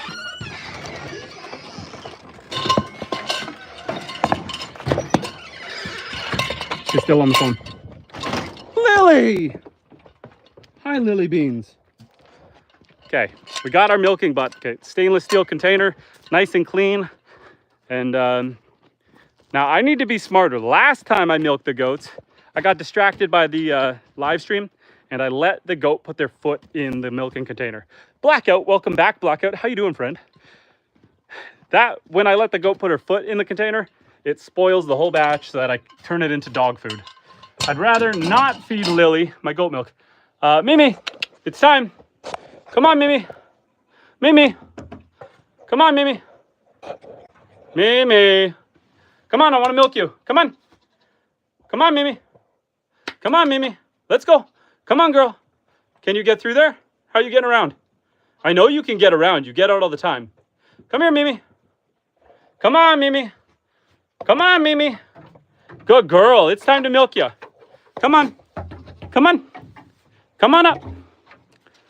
I might have to coerce her. Come on, Mimi. Mimi, come on. Hey, come here. Come here. Oh, okay, Mama. Come here. Oh, you're too heavy for this. Oh, why are you so big? Oh, right here. Oh. Okay, wait. Head in the vise. There you go. Chin up, chin up. I gotta lock you in here. Okay. Oh, why is she so heavy? She's probably a good 80 pounds anyway. A little squirmy, maybe 85 pounds, somewhere in there. Okay, so obviously, let me teach you a thing. So, this is how we're gonna do it. I'll set you guys like this so we can get the full view of the activities. Oh boy. Okay, there we go. So, these are the udders right here. Whatever you do, confirm that your goat is a female. Do not try to milk your male goat. That is frowned upon. Do not do that. Now, you also can't milk your goat unless she's had a baby. There's no milk if there's no baby. So, you have your goat, your female goat, your male goat. They have a lovely wine dinner, and 5.5 months later, you end up with a baby. You let the baby eat for about 3 months, and then she is either going to kick them off herself or you got to separate them and wean them off. But after about 3 months, you don't milk them for the first 3 months unless they need help because they're getting blocked ducts because the baby isn't eating enough. But you want to give all that nutrients to the baby. After 3 months, you can now have your turn. Goat's milk is delicious. She is a Nigerian dwarf Nubian goat. So that's a mix. Nigerian dwarf mixed with Nubian. The Nigerian dwarf is bred to have very creamy milk, up to 10% cream content. And the Nubian goat is meant for lots of milk, a large milk yield. So she is a perfect milking goat. I get about a liter a day off of her, maybe a little more than a liter a day, a liter and a half a day. She's a little agitated because we haven't started yet. So I'm going to show you guys how we start this. So I'm going to grab my bucket, my washcloth, get everything down on the table, my betadine, which I'm going to try not to spill. I usually spill it, my bucket. So first we get some betadine in here. This is just something you can buy on Amazon. Oh, try not to spill it on ourselves. And we are going to put that on our udders. It is just, let's readjust that. So that is just to clean them. This is a sterilizing agent. It's the same thing they use in hospitals when you have an injury.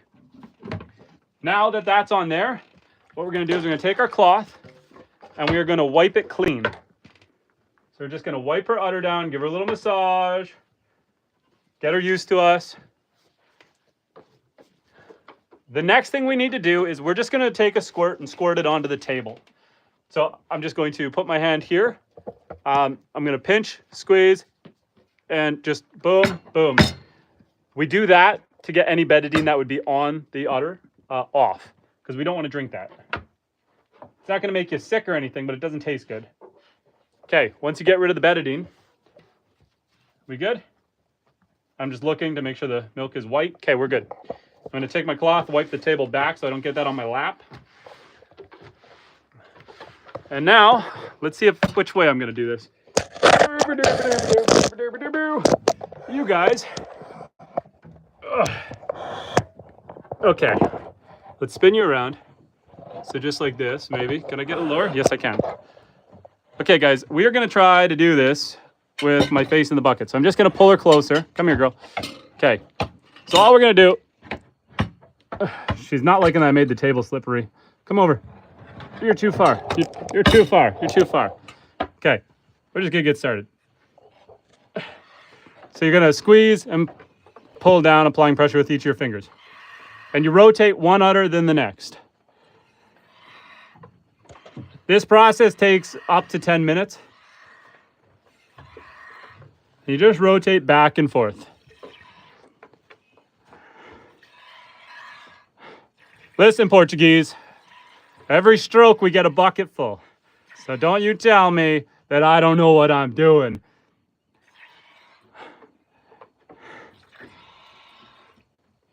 Do you not bump the bag to get more?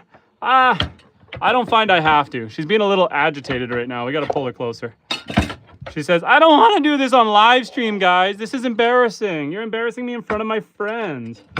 Why are you so far away? So what my wife tells me to do, hey, is if she's going to fight me like this and she's way over there, she might be mad because I didn't apply any bag balm. My wife has been putting bag balm on. Come here. What we're going to do is we're going to get into a better position here, and we're just going to hold her so she can't escape.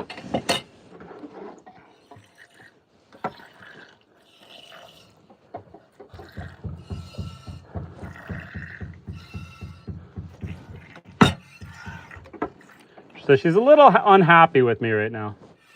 I'm not sure why.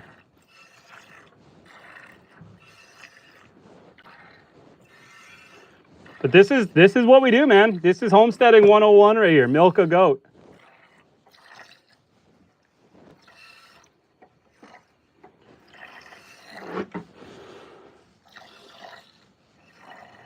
There's no shortage of milk here, so trying to bump the bag doesn't really seem to do much.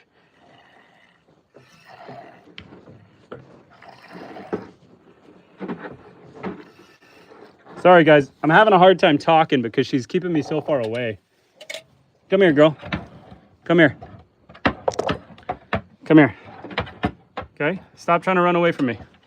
Stop trying to run away from me. Oh. There we go. I can see the chat. Come on, girl. My wife is better than me at this. She's the better milker. I ain't that good at this, not compared to her. My wife is good when she's being feisty. My wife knows just to hold on. I'm too gentle. I'm like, oh, she wants to pull away. I might as well let her. Hey. We're gonna pull you over by your udder. Come on, girl. We got more to go here. I'm doing a terrible job of showing you guys how this goes because my wife is the better one. Now I appreciate my cheese and milk much more. Sometimes we are ignorant to how farmers work.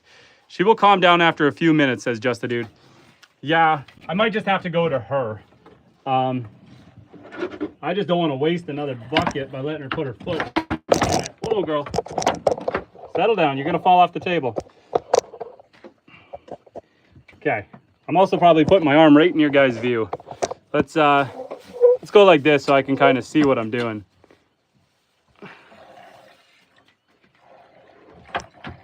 Girly, why are you fighting me so much? You're going to fall right off the table. Evie, don't drink that water. That's for washing. So yeah. Sorry guys, I'm having a hard time showing you because I got my big old hands in the way. Oh, we got a goat kissing the camera.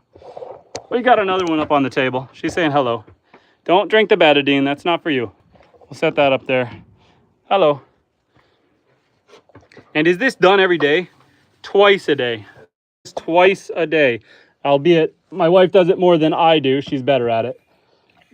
Oh, and this one is just a cutie. Hello. Hello. You're kind of in my way, though. I don't really want you here. I know. You just want appreciation. But it's not your turn. When it's your turn to get milked, when you're big and you have babies, then you can have a turn up here. But for now, I need you to kind of shoo away. She says, hello, guys. This one is such a puppy. She is just a dog. It's not easy every day. I gotta be careful with my milk bucket. I'm leaving it there. Gloria says, why won't you answer me? Please answer me. Why do you feed your animals off the ground?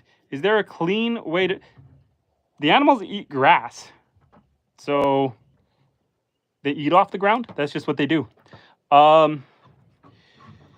And no, this is super good videography given the circumstances. Well, thank you. Hey, puppy. And it's fine. We understand it's not easy.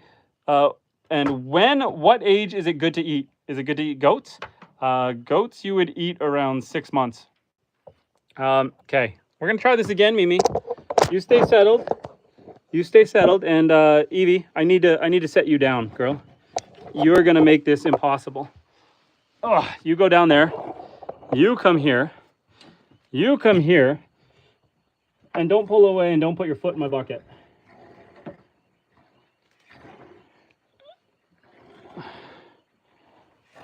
Here. You guys have seen enough of that. Let me talk to you guys while I do this. This way I can see you guys. Normally I'd be sitting down, but she's pulling to the far side of the table. And I don't want to, it's hard to hunch over here. And Kaz says, I'm tuning in from New York City. I love goat cheese. Well, awesome. That is what we plan to make with this. We're just waiting for our bacteria cultures to come in so that we can make some goat's milk. For now, we just drink it. Oh, we are almost done. You're almost done already, girl. Her one udder is almost empty. We got to work on this one more. Hey. You're going to fall off the table, my friend. Come here, goatie. Come here. It's okay. It's okay. But seriously, you got to stop pulling. Because you're going to fall. You're going to fall. Or you're going to knock my milk over. One of the two. And Haley says, hey, where everyone at? We got a bunch of locations dropping in the chat. This stream is taking place from Northern Canada. We are in the far north in Canada. Are you going to let me sit down? What a nice girl. What a nice girl. I think she's a little mad because I didn't apply the bag balm. So she might be a little tender right now. She says, Mama always makes my nipples feel better. Why are you making them feel worse? Okay, that side is empty. So we got one side empty. I just got to finish this side. We are half done. Obviously, I didn't do a very good job staying even with it because I finished one udder before the other. Ideally, if you're doing a nice, good job, both udders are going to finish at about the same time. Yes. And I used to make soap with mine. Okay, girl. Okay, settle. You're almost done. You're almost done, and then I can leave you alone. You're almost done. Yes, you can make soap, you can make cheese, you can make yogurt. Obviously, there's the milk. Goat's milk is a great product to have on the homestead. Goats are relatively easy if you have the patience for them. They're curious. Like you've seen on this stream, for those who've been watching, they're a lot like dogs.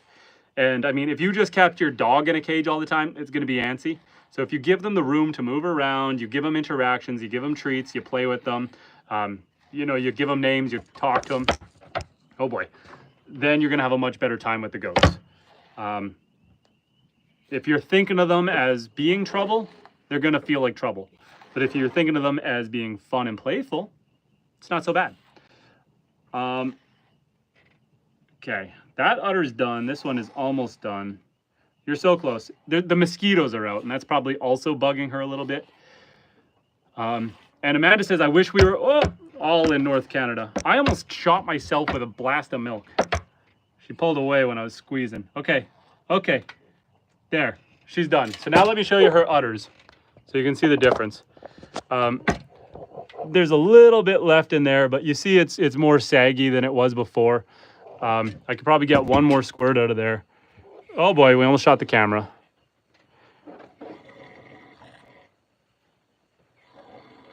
There you go. She's got a saggy nipple. She's all done. This is how much we got off of her. So this is I don't know, what would we say? That is probably a quarter gallon. It's about just under a quarter gallons. I would say that's about 3/4 of a liter right there. We got one more goat that we can do, although she doesn't have as much milk and I don't have as much patience for.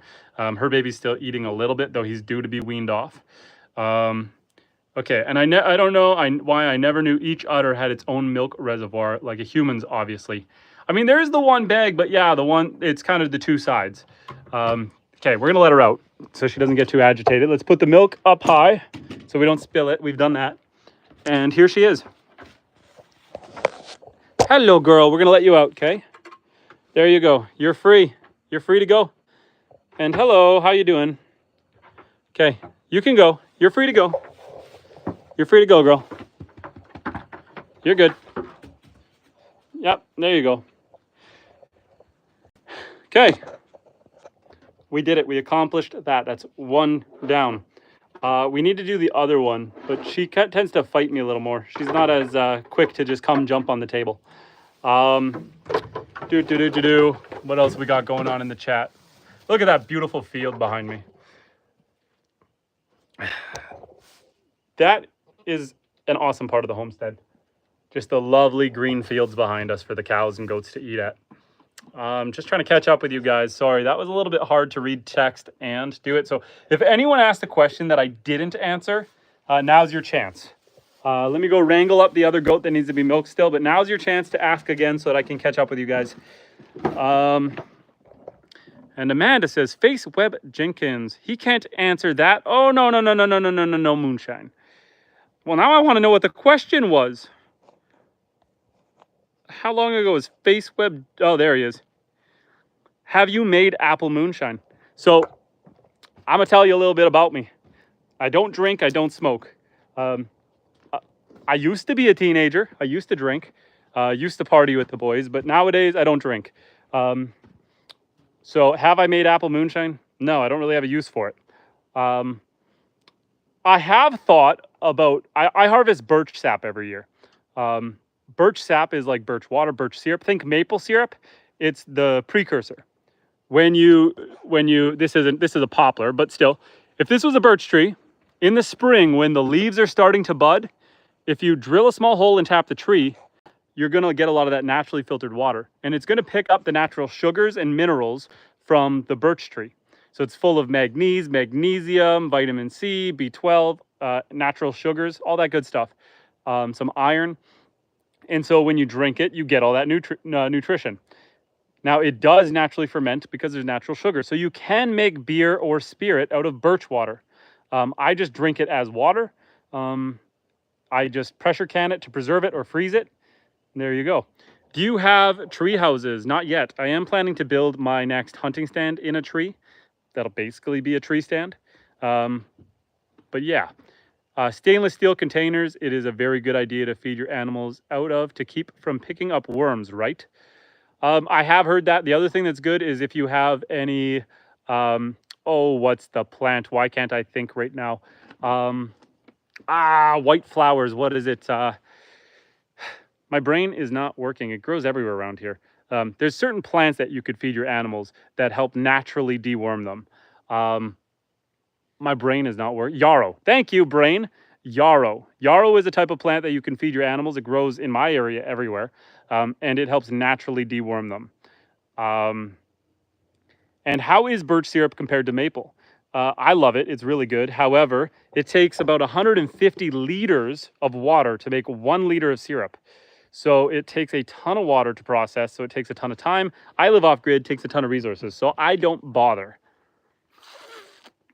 It's a little more bitter. It's not as sugary.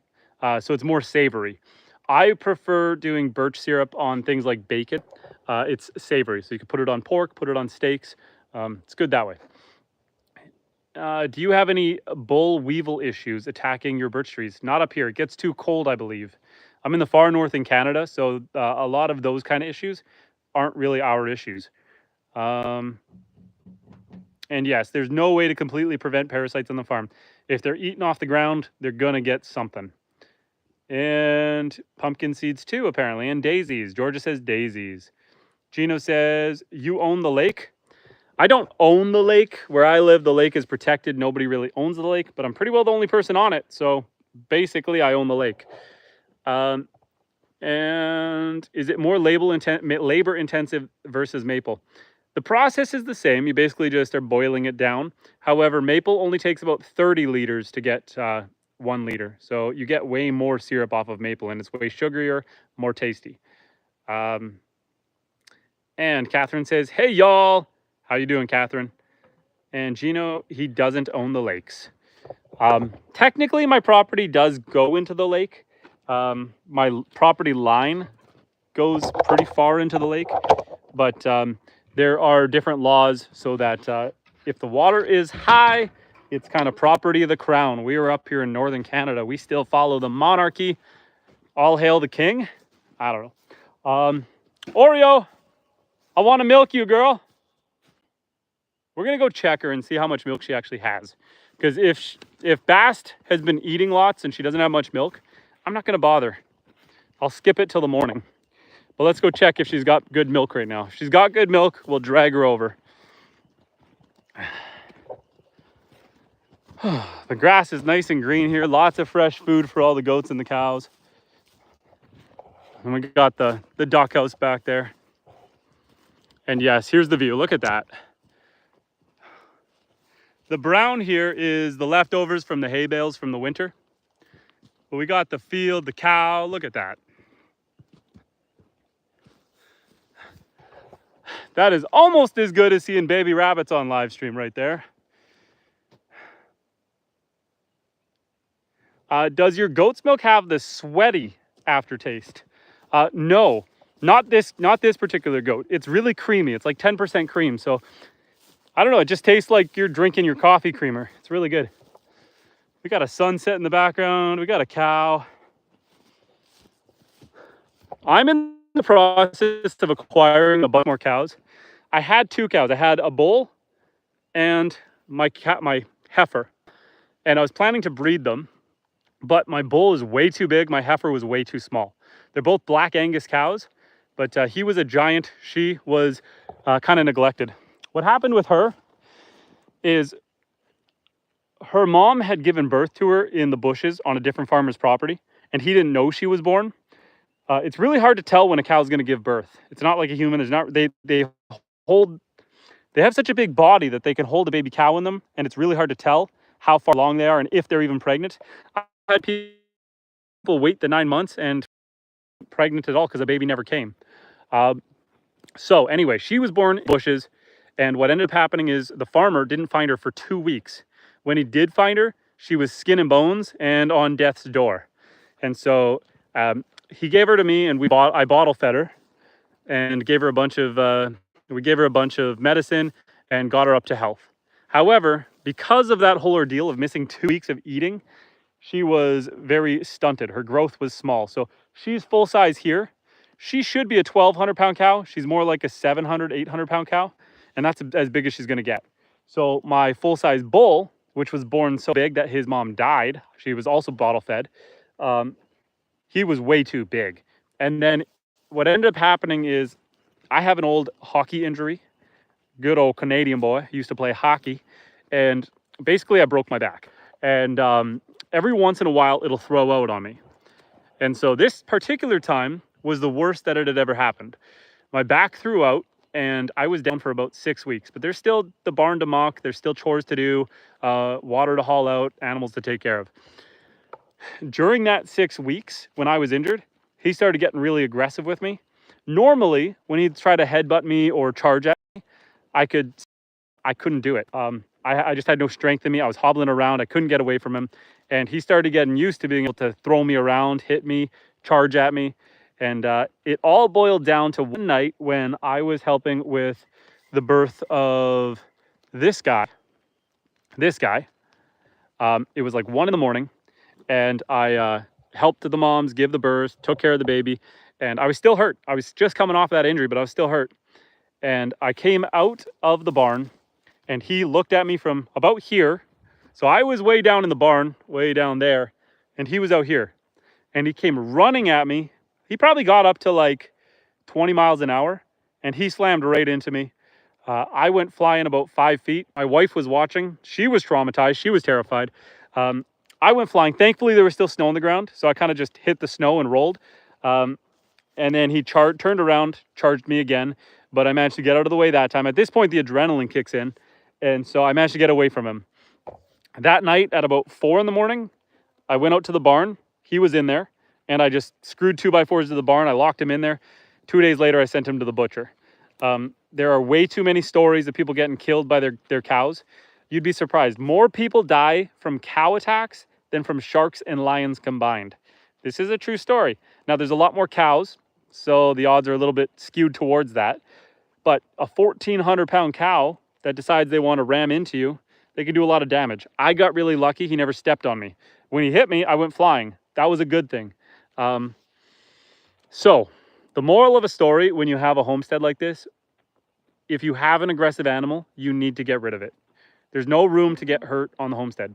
What we are in the process of doing now that we ruined our plans and we ate him instead of breeding him, I'm in the process of looking at getting some Dexter Black Angus cows. I want to get a Dexter Black Angus bull, and they are smaller, a little more manageable, a little more docile. And then I am also looking at getting some short-horned cows. So I'm probably going to get about 2 or 3 short-horned heifers. That heifer is a female cow that hasn't had a baby yet. And the Dexter Black Angus. Now, the Dexter Black Angus being a little bit smaller, he should be able to breed with her. He won't be too big for her. And so if I can get these 4 cows, then I can start breeding year-round, having the 4 babies a year kind of thing. And Linda says they are expensive. Yes, Buddy that was the boy. He was about 1,400 pounds. We got about 700 pounds of meat off of him. And because I raised him myself, it ended up being about $1 a pound. I just had to pay butcher fees. And so it worked out really cheap. That was a lot of food we got off of him. 2 years old, 1,400 pounds, big boy. And yeah, so we're keeping Gabby around. We're trying to find her a new husband, a new mate. And we'll keep you posted. There's some people calving right now. So if I did get a bull calf this year, I wouldn't be able to breed till next year. So I'm hoping to get one so that we can breed next year. What I might do for this year, I'm talking to some people about doing artificial insemination with her and seeing if I can do artificial insemination with a Dexter bull breed. The one problem is because I live in the middle of nowhere, there are no vets, there are no people who can help. So we're going to be relying on YouTube and some other farmers' advice and wisdom to do it ourselves. And I do not look forward to doing that. But that's just part of living in the middle of nowhere. When you live off grid in the middle of nowhere, you just kind of got to do things yourself. You got to be very independent, very self-sufficient. I do most of my own electrical, most of my own plumbing, all my own carpentry, most, if not all of the animal responsibilities. We do all the butchering. Other than the cow, I did send it to the closest town to bring him to butcher. Just because it's better if you can let the cow hang for 2 weeks, and I don't have a refrigerated unit here, so couldn't do it. But lovely view out here. Well, Darlene says you were freezing. Let's turn off Starlink. Sorry, we are streaming right now from cellular just outside of our Starlink, so I might be cutting in and out. So hopefully that's better. But yes, we got all the goats here. I gotta check that one. She looks like she does have milk right now. I gotta bring her with me. Oreo, I think we gotta milk her, but she don't want to be milked. Oreo, hey. Oreo, we gotta go that way. We gotta try to wrangle this one. Linda, can you tell me, has the chat been jumping around? And Sean says, send Jim super chats, people. He is a good old country boy. Him, not Jim. If you wanted to know, name's Justin. You are with Justin at My Wildlife. And my wife, who I like to call my wild wife, is Mariah. We are just walking with the goats right now.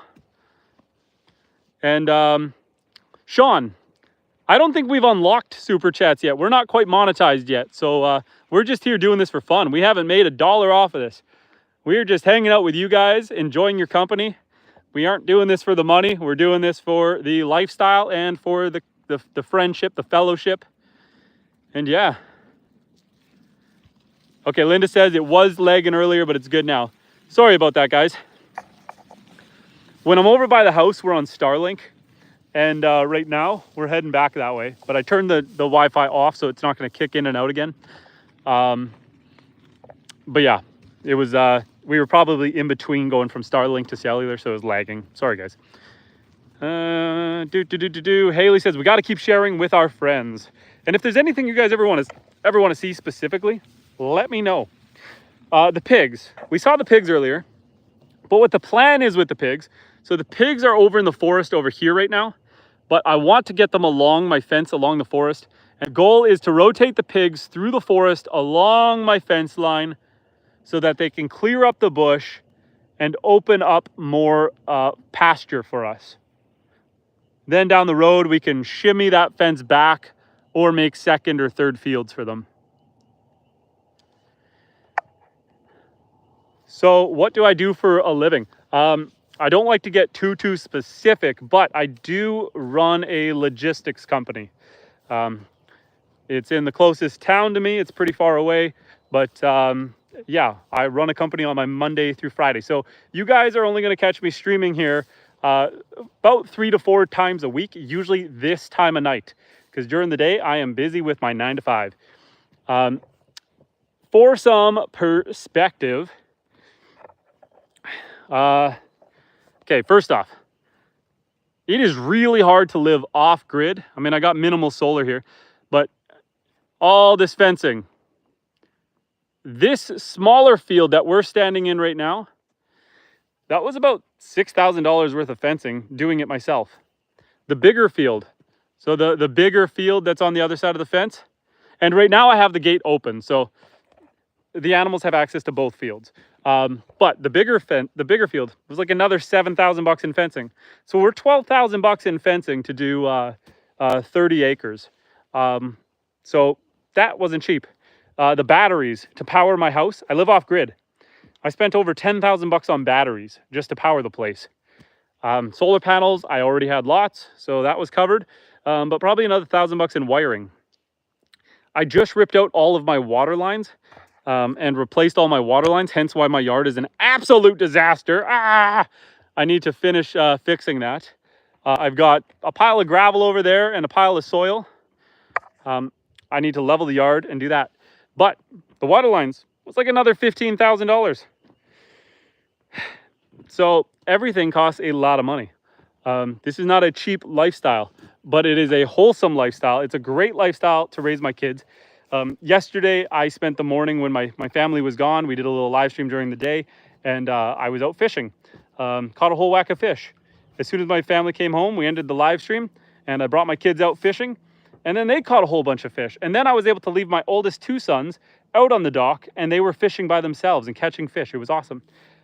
Having the kids help with the animal chores, having them help milk the goats, take care of the animals, just be part of the homestead is wonderful. So this is an awesome lifestyle. It's a ton of work, but it's a ton of fun. I could be sitting inside, you know, watching Netflix, or I could be out here hanging out with you guys and the goats. This is the log cabin. This is what I use for my ducks. I currently don't have any ducks in there right now. When it ended up happening, last year I did 23 ducks, and I ended up with 18 male ducks and only 5 layers. So we ate all the male ducks, and then the layers, we had them all summer, fall, winter. Towards the end of the winter, a fox got in there and killed them all. So we have been working to re-secure that so that that doesn't happen again. And on Tuesday, I am getting another 18 ducklings, I think, 18. And then we are hatching 30 more. So this year we'll have close to 50 ducks, and we're hoping to get more like 20 females. We just got really unlucky last year, and we just ended up with a bunch of boys. And they're only really good for meat. So we want eggs. Linda says, consider geese. Yeah, that's why we were considering the donkey, but geese is a good idea as well. And did you hand make that cabin? So I didn't hand make it. However, so let me tell you about the cabin. So when I bought the property, there was no fencing, there was no barn. This is rough and dirty because it's in the process. As you can see, I'm not even done roofing it. I had torn down a building from another property and relocated it here. A lot more work than it sounds. So I need to finish siding it and putting the roof on it. It already had a roof, but the roof was kind of rotted, so I decided to strap it and replace it with metal roofing. The house, when I got the place, it was a 3-season cabin. And so what we did was we gutted her to the studs, insulated the whole thing. And then this back half over here, that was just a screened porch. So we added all the electrical, redid all the walls, the floors, sealed it in, put windows around, ran plumbing. So I put a master bathroom in there. So I put like a 12-foot by 12-foot bathroom and then a 12-foot by 12-foot master bedroom in there. The whole house was gutted to the studs and redone. At some point, I'm going to post the before and after video. When we got the 3-season cabin, when it was just a cabin with a screened porch, and now the full house. I got a couple last projects I need to finish in there, a little bit of drywall mudding to do, and then a coat of paint. But yeah, it was just a camp, just a cottage. So we did a ton of work. One of the first things I did was throw a wood stove in there because we needed to heat the place with wood. Yeah, ton of work. And you know what's interesting? So when I bought the place, it's off-grid, and so it was powered by generator. We hooked up the off-grid electrical, put new batteries in there, and so now it is run solar and generator, but solar. But the generator, whenever the generator would run, the lights would flicker. They would just flicker steady. And I thought, oh, that's just living off-grid. That's just running the house off a generator. You're going to get flickery power. Well, it turned out that was the first warning that the voltage regulator on the generator was shot. And so one day, all of a sudden, I get a call from my wife. No power in the house. The generator won't start. It won't run anything. And so I come and start tearing into the generator, and this thing was just cooked. It was melted, it was fried, it was frayed, it was cracked. That thing had been on its way out probably for 10 years. But because it was a seasonal cabin, it wasn't used much. So sure enough, I had to go like 3-4 days with no power because you can't find parts in the middle of nowhere. So I ordered parts online, express shipped, got them up here, and changed it. Since then, I've changed almost everything on that generator. You know, new fuel pump, new starter solenoid, new wiring throughout, new relays, new belt, new alternator. We have basically replaced everything you can replace on that generator. It's like a 1955 German MWM generator. So you got to do a lot of work. And hey, we can still go to the post office for now. I thought it was on strike. I thought as of Friday, the post office closed. Up here in Canada, the post office went on strike as far as I know. And Amanda says postal workers went on strike. So yeah, the gears on it are still good, but she's a 1955. She's an old girl. And Sean says, I'm surprised you're able to find parts. I basically had to modernize a bunch of the parts. Not everything runs perfect on it. For example, I got to figure out what happened, but after I replaced the fuel pump, the automatic start on the generator doesn't work. So I have to manually start it. I think one of the relays is cooked, so I need to figure that one out, but when I get time. Yeah, what else, guys? What else? I really need to milk that goat, but I don't think she's going to let me milk her right now. I don't want to drag her over there. I should drag her over there. Oreo, come on. We're going to see if she lets me drag her over there. Oreo, I need to catch you. Don't run away. I need to catch you so I can milk you. Come on, Oreo. She's not going to let me. She doesn't want me to catch her. She knows what's coming. She's like, no, don't milk me. I'm good. I'm good. I barely have any milk. I let Bast eat. Bast, he ate all the food. Oreo. I'm going to give up on her. We're going to get that milk in the fridge. Let's get that milk over to the fridge. We did all the other chores. Everything else is good. I'm not so worried about her because Bast is still kind of eating off of her. So she doesn't have a lot of milk anyway. What else are we saying, guys? Oren said, I thought they were just not doing overtime. My understanding is that they went on full strike.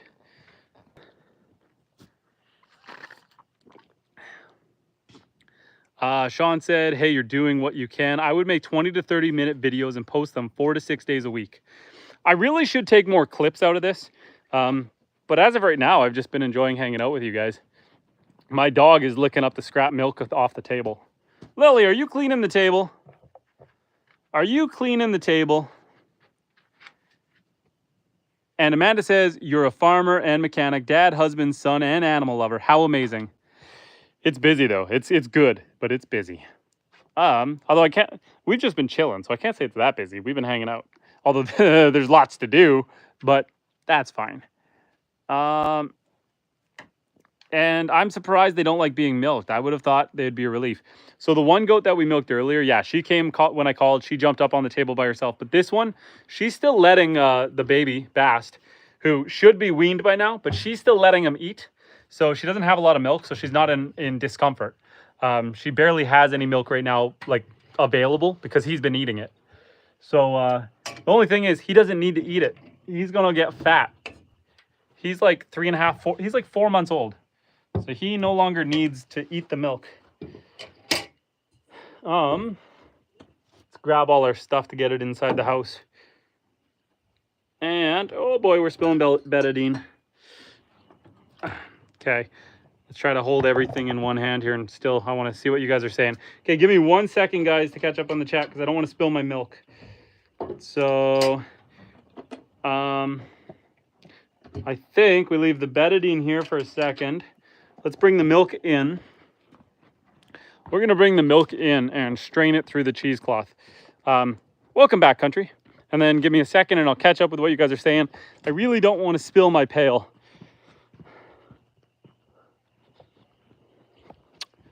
Beautiful night, though. Really hard to complain. Mai says hi. Hello, Mai. You could sing or whistle. I don't know if I can sing right now. I don't know if I should sing. I don't know if you want to hear me sing. Okay. Hello. Camera's on me, don't worry. I have some milk. Okay. Do you want me to leave it for you? Yeah, just put it on the counter and I'll deal with it once we're done feeding. We will put the milk there. Nice thing about the kitchen window, we are out looking at the farm fields. Kind of hard to see right now, but I did not get around to milking Oreo. She was running away from me. Looking at our udders, it looks like Bast has been eating. Do you need me to lock Bast and meat away? Yes, please. If you are able to, that would be awesome. Okay, I will do what I can. So for nighttime, we are trying to separate out Bast and meat so that they aren't eating off the moms to help encourage weaning. We got to get them weaned off of their moms. Meat is already weaned. I don't think meat is eating. So I don't think meat is eating off his mom anymore. That's Mimi, the one we got all the milk from. I think just Bast is eating. But yeah, we still want to separate them, and I want to give Bast company. I want meat to be with Bast. I don't feel like separating them. Beautiful night. Look at that sky. Look at that sky. Don't mind my barn being in shambles, but it is beautiful. Okay. I'm going to stop moving here soon so I can read everything. If I missed anything you guys said, please put some exclamation marks before and just say it one more time. Come on, goats. Come on over, Bast. So what I'm doing right now is I'm going to put Bast and meat in this area with the rabbits. Just so that they wean off their moms. And how many children do you have? Country, you're close. I had 4. But 2 months ago, we added the 5th one. We have 5 children. We got 5 boys. And, oh, okay. What am I missing here, guys? I'm trying to catch up to your chat. Do you have ice? I got a drink with ice. I do make some ice in the fridge, in the freezer. I do have a freezer run off-grid. Huge power draw, actually. The fridge is a huge power draw. What to use the milk for? I see people making soap and other things.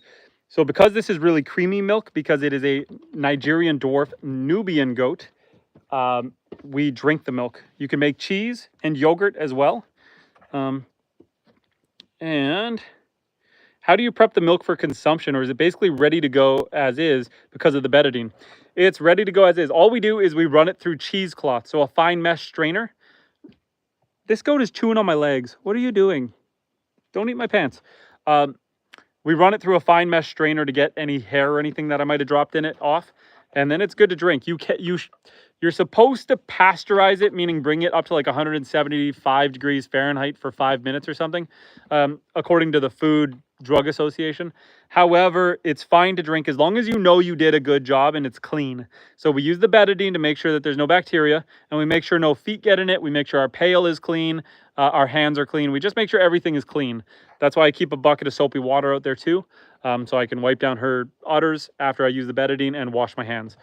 So as long as everything's clean, you can just drink it as is. It stays good in the fridge for, let's give you guys a view of the farm field while we're out here. It stays good in the fridge for 3 to 5 days, or 5 to 7 days. And if you pasteurize it, you can get up to like 14 days. This one is saying hello. Hi, Evie. Hi, Poppy. She really thinks she's a dog. Sorry, I'm still catching up with the chat, guys. Bear with me. Have you ever heard of Brand's goat milk? If so, you could try making some of the hand cream or the chapstick. I'll have to look into that.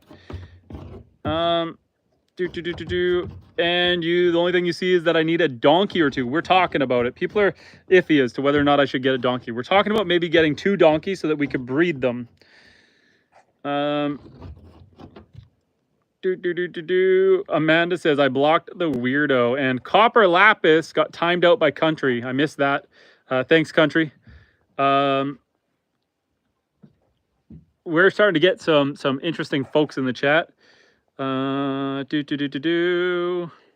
Where in Canada? So we're in the far north Canada, like very far north. I don't really like to give the exact location because of privacy, but middle of nowhere. And what do you do to make sure nothing gets them? Like, do you have protection for them? So far, I just have my dog, and the goats are actually pretty fierce. Even my dog will stay away from the goats. So as long as they stay together as a herd, the foxes won't get them. I chase the coyotes away with the good old pew-pew. So we're not too worried about the coyotes or wolves. And then the foxes, I have not managed to get rid of the foxes yet, but the dog scares them away. And I'm sure these guys can hold their own. And Country says a lot of people here. Yes, this has been another bump in chat. The view of the lake is beautiful. Yes, how are the farm fields? Amiss says hi. Sorry, there we go. We're finally catching up to you guys. Dolan says, how can you ignore my goat poke request? Because it sounds like you're trying to be inappropriate. And we ain't inappropriate here. And Country says, I don't deal with weird people. Sean says, do you have a lot of land? We're on 156 acres. 156 acres. I got about 30 acres of farm field, 126 acres of forest, and it's a peninsula. I actually have water all the way around. Only one road in, one way out. And thanks for trying to answer everyone's questions. I don't know how you're doing it. My mouth be dry. I need to drink something. And Amanda says, my friend's boxer caught 2 foxes this week.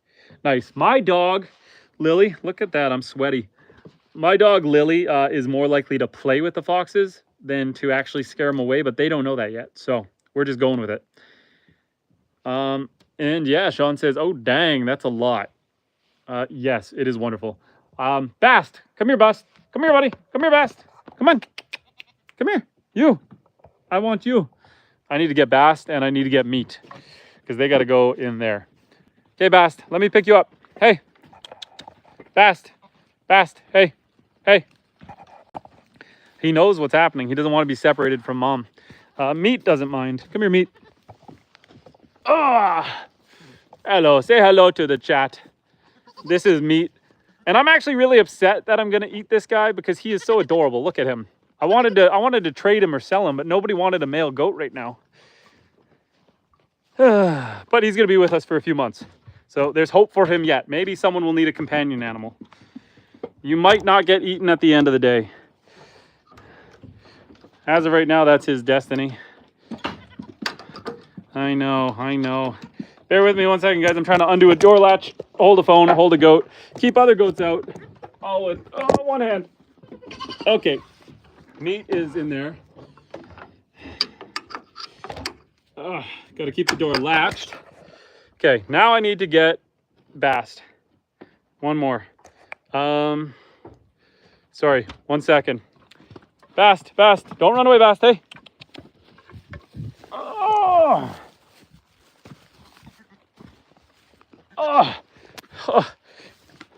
He says, last time I let you hold me, you took my balls. He says, don't take me, Daddy, don't. We did castrate him the other weekend. Oh, Bast, I need to keep you here. Hey.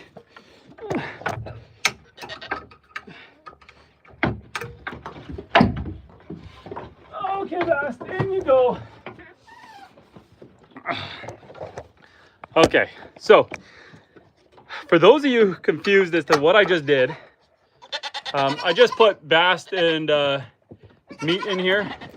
I gotta get them their water dish. Their water dish is right here. Water dish. We're gonna dump it and give them some fresh water because we don't know if there's any mosquito larvae in there. So let's pick that up and dump it away from their enclosure. Okay. Before we give them water, let's catch up in the chat for a second. Okay, I had to separate them because I'm trying to get them to wean off their moms. I want them to stop eating from their moms. They're too old, they don't need to be eating off mom, and we want that milk. So, time to separate them. Let me catch up with you guys 1 second. Okay. Darlene says good night. Good night, Darlene. JP says, where in the world are you at? We're in northern Canada. How are the predators? Do you have a predator problem? I'm the biggest predator. We do our best to keep them away. We do run into the odd bear, wolf, coyote, fox, cougar, lynx, marten, fisher, skunk, weasel. You name it, we got it. Country says, inappropriate people these days. Well, Country, thank you for keeping the chat safe. And I'm glad I came across him. And Trey, scroll up, you will see. No. Emma says, well, he's adorable. Borok says, goat meat, goat food. Haley says, Sean, me too. The algorithm just put this live stream in my feed. Now I'm subscribed. This is what the internet is meant for. Thank you, Haley. I appreciate that sentiment. And Brielle says, don't eat them. And Sean says, how many goats are there? I've got 8 goats right now. 8. And Mai says, missing Canada, currently stationed in Turkey. Family from Petawawa. And Amanda says, let's start Save Meat for the Love. And Sean says, oh, he doesn't want you to, LMAO.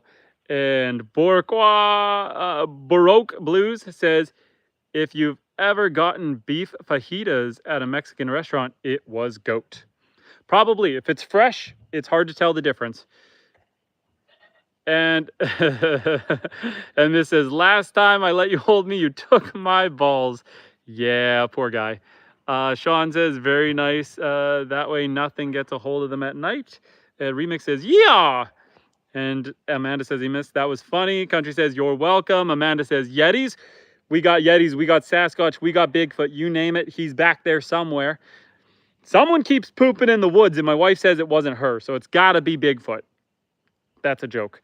My wife probably wouldn't appreciate that joke. And Miss says, Amanda, thanks. Sean says, make sure you subscribe, guys, please. Thank you, guys. Look at this. Mama is upset. Mama wants her baby. He's okay in there. He's safe. He's safe. I need to get my farm tractor in here and clean up some of this straw and stuff from mucking the barn. I know it's gross. That's the farm life. It's just so hard to keep on top of everything you do. And yeah, we are caught up. We are caught up. Anyone have any last minute questions in the chat? If not, we're going to go see if my wild wife wants to join the chat. Let's see if my wife wants to say hello. She's like 50-50. See, sometimes she wants to join in, sometimes she doesn't. The goats are all secured. Oh, I just need to pump some water. I'm a little scramble brain tonight. Let's put you guys down for a second. We got to put a little bit of water in the water dish so that we can take care of our goats. So let's set you guys down right here for a second. Try not to drop the camera. It keeps wanting to lean over. Got to find the right balance point. Oh boy. Oh boy. Oh boy. We're struggling. I think my wife was just trying to say something, but I missed it. Bear with. Oh, there we go. Okay. Let me grab the water pump. Good old hand build pump. And we're going to just take the automatic water here and pump some water over. Just give them some fresh water for the night. We don't need too much. We don't need too much because it's just for tonight. Okay, you guys wait here. I'm just going to go right there and put this water in for the goats.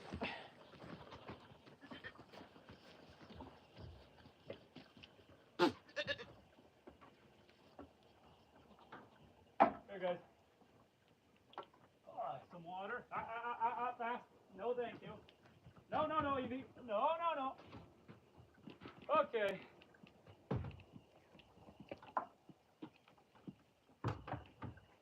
And this is some rabbit food. So we're gonna put that back away. I'm sorry if I mooned you guys. The life of a farmer. Sorry if you saw any crack. I could feel my pants riding down and my shirt riding up as I was trying to bend over and do all that. Let's put the rabbit food away and let's go see the house. And we'll see if my wife wants to join. Sometimes she will join the live stream, sometimes she won't. So bear with me 1 second. Me and all them goats. Set the rabbit food down, close the door. Okay, goats, you stay in for the night, okay? Whoa, Gabby. I'm not, I don't have any treats for you. I already gave you treats. You don't need to come running. She heard the shed door open, and that's where I go to get her grain, her treats. And so she came running. But I don't want to let her down. Don't need her to be too disappointed, too upset. Gabby, I don't have any. Girl. Where are you? Where am I? Try to figure out which way I got the camera. Okay, I will catch up with you guys in the chat here in 1 second. Let's just, do I got anything else to bring in? I don't think so. My dog knocked over my bedding. I left it out and my dog must have knocked it over.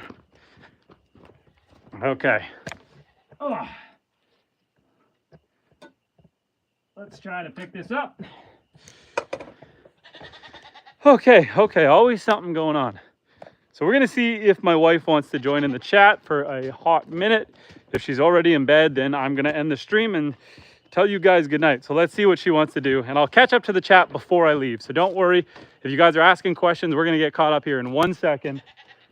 I just gotta get inside because it's getting dark. The mosquitoes are coming out. All the animals are taken care of. So it's time to get our butt inside. Hello, love. You look gassed. This is done for you. Aw, thanks.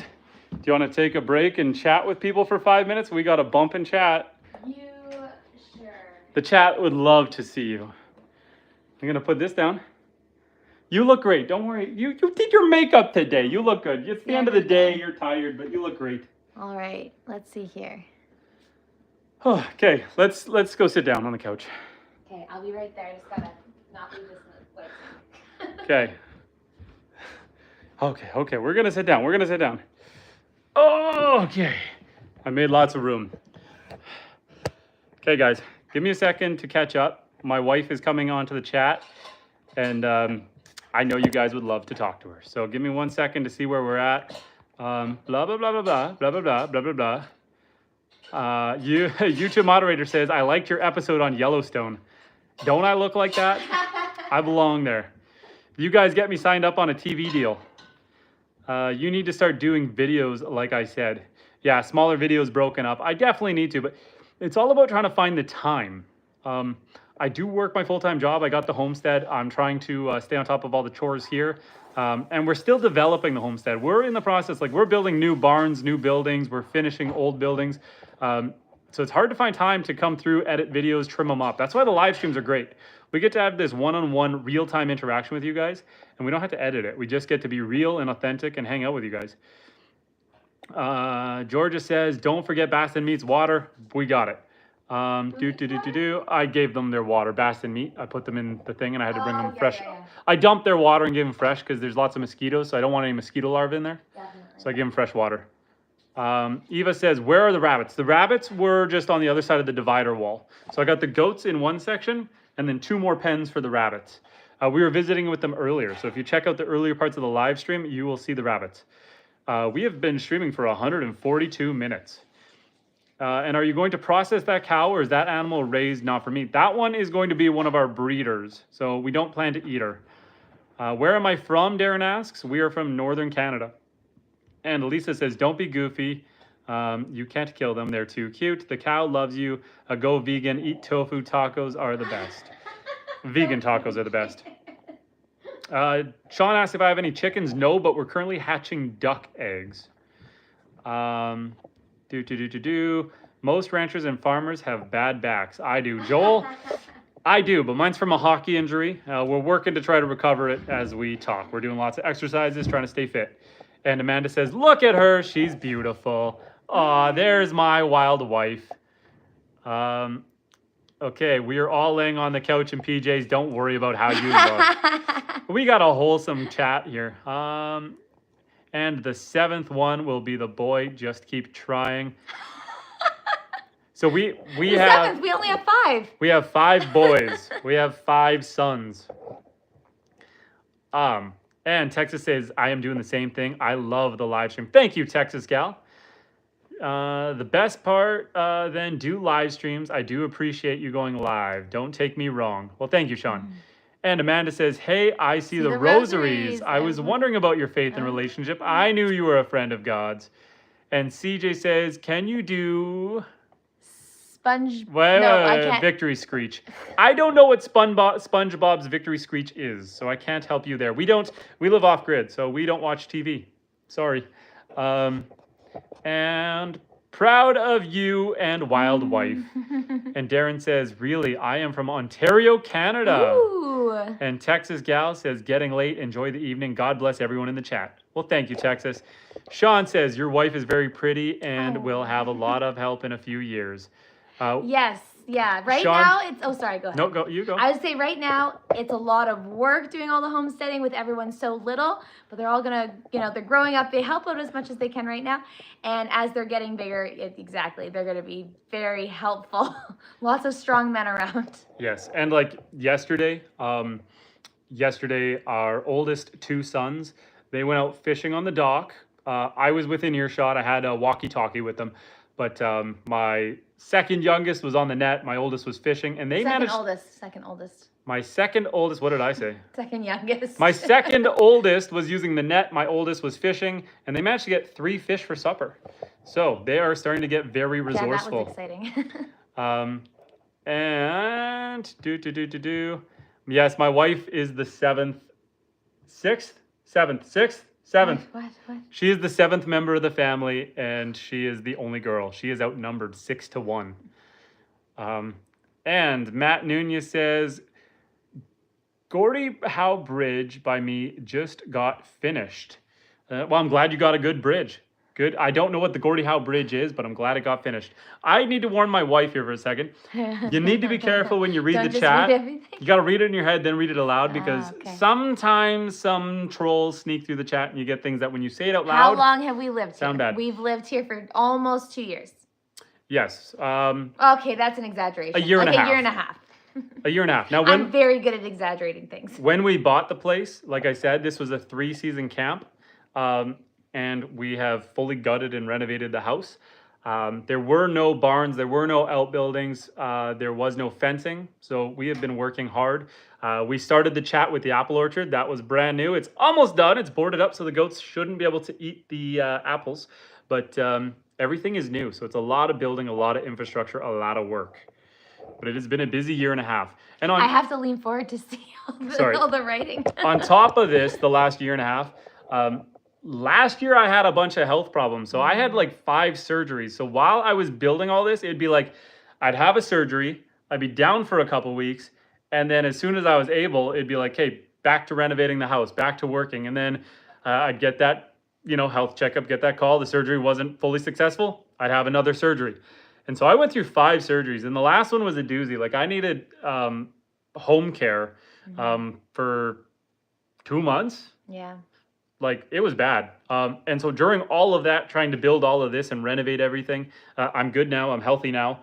But yeah, it was a busy year last year. Like we bought the homestead, gutted everything, started renovating, surgery.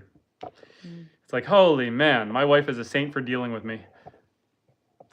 Oh, there was a thing about goat cheese. Make goat cheese instead. That is on the plan of things to do with the goat milk, which is really exciting. We are just waiting for our bacterial culture to come in. Chever? How do you say it? I think chevre. I don't know. We ordered some bacteria. So you need to get some bacteria to get the goat cheese going. You need to add special bacteria. At least it helps speed things up. So I make yogurt, and with yogurt, you know how you have a starter? This is the same sort of thing, but I don't have a starter for goat cheese. So the starter that you would use for yogurt has your bacterial culture in it. So it's the same thing for cheese. Very similar process.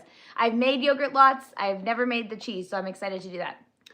Guys, if I leg you out for a second, I'm sorry. I'm going to turn the Starlink back on. Sometimes this is a seamless transition. Sometimes this causes some lag. You guys let me know. Chad, we ain't talking about that. Not I don't know what we're talking about, but I'm gonna say no. Let me know. Can you guys still hear us? Are we still loud and clear? Because I just turned the Starlink back on. Sometimes that kicks you guys out. Sticky Heels says, remember me? Hi again. Welcome back to the live stream, Sticky. Yes, I believe you were just in the other day. Welcome back to the chat. We are just about to end the chat. We're down to 10% battery life, but I thought we would wrap this up with a little bit of a hello from my wife.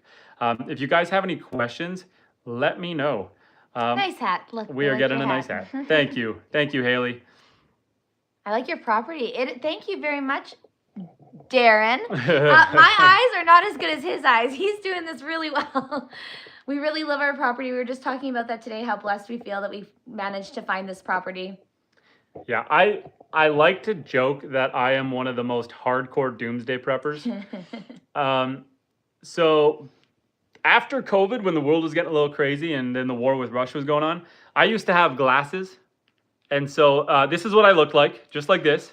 Maybe a little like, that's what I used to look like. And here was my thought.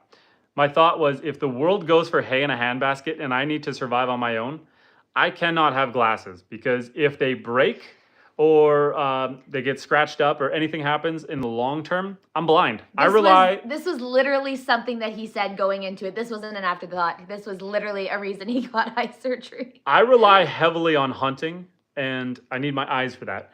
And so I got eye surgery. It went perfect. I have beyond perfect vision. I've got like 20/25 vision. So it worked super well. That was like 3 years ago, and my vision's still perfect.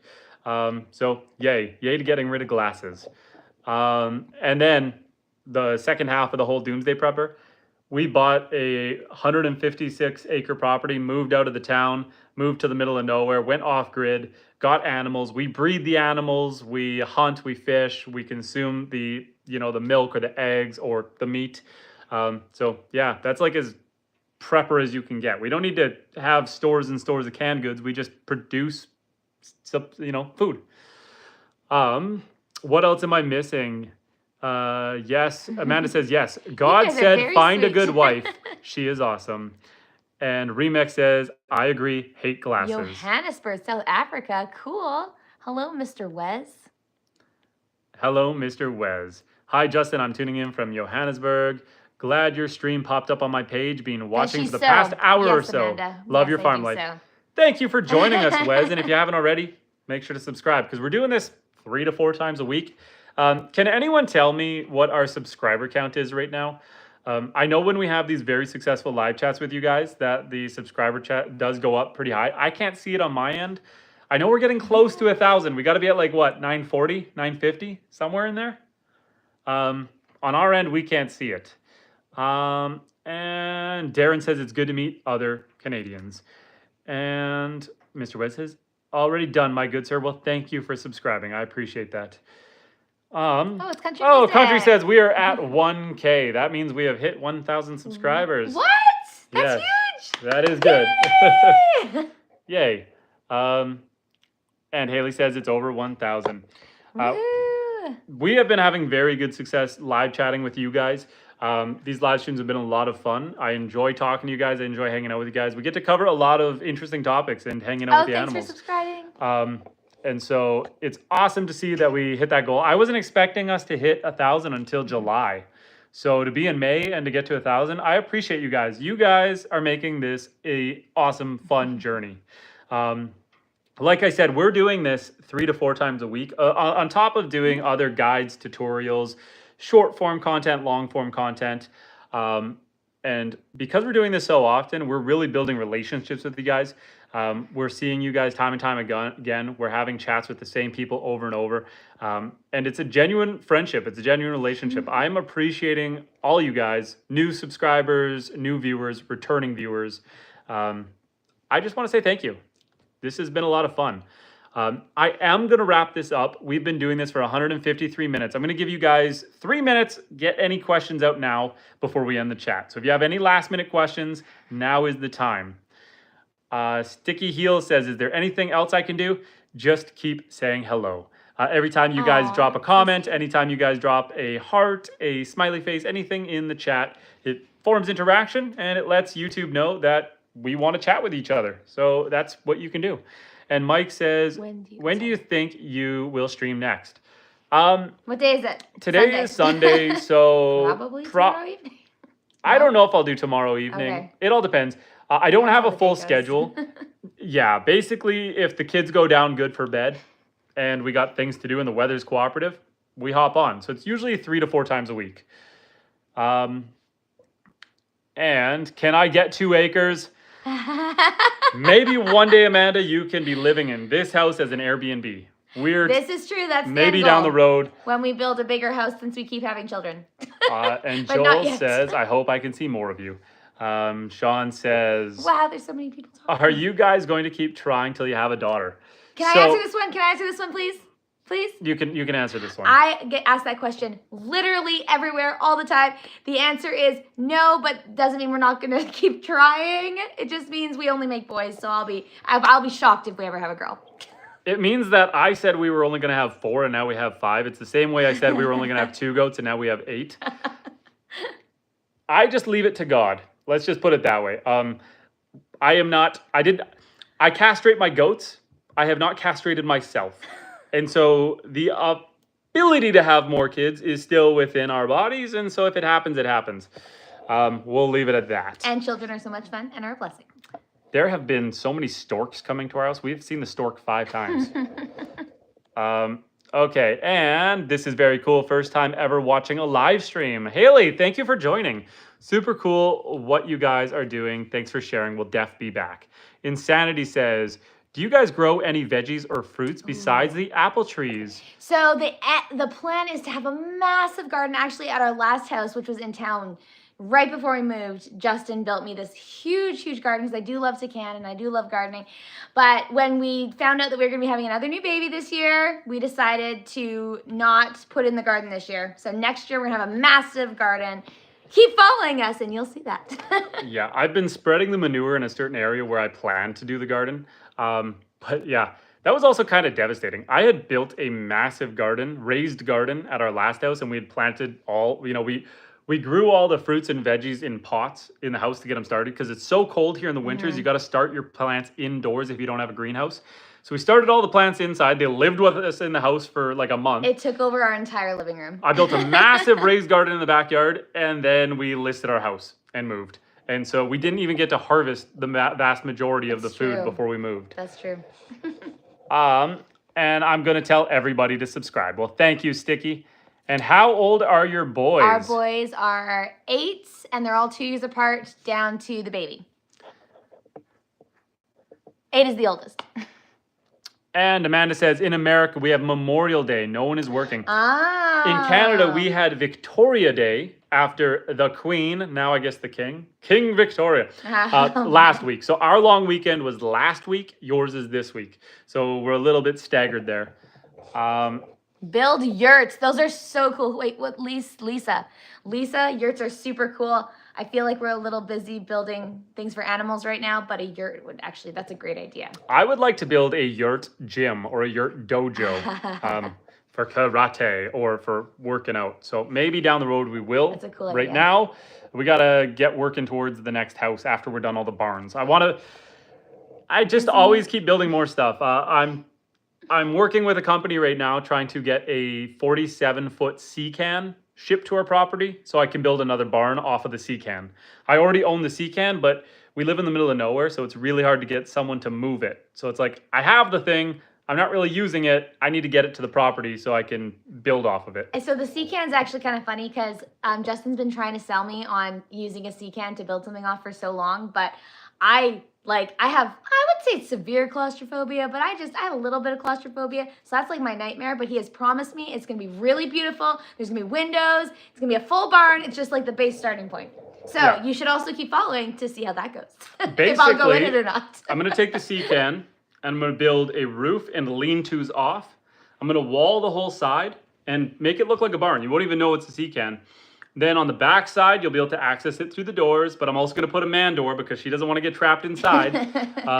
And so, yeah, it's basically on one side is going to be a barn for animals. The other side is going to be roofed storage for all the toys, the quads, the dirt bikes. And then the inside is going to be storage for all my outside tools. I don't like having them spread between, oh man, guys. What? Look what I just found.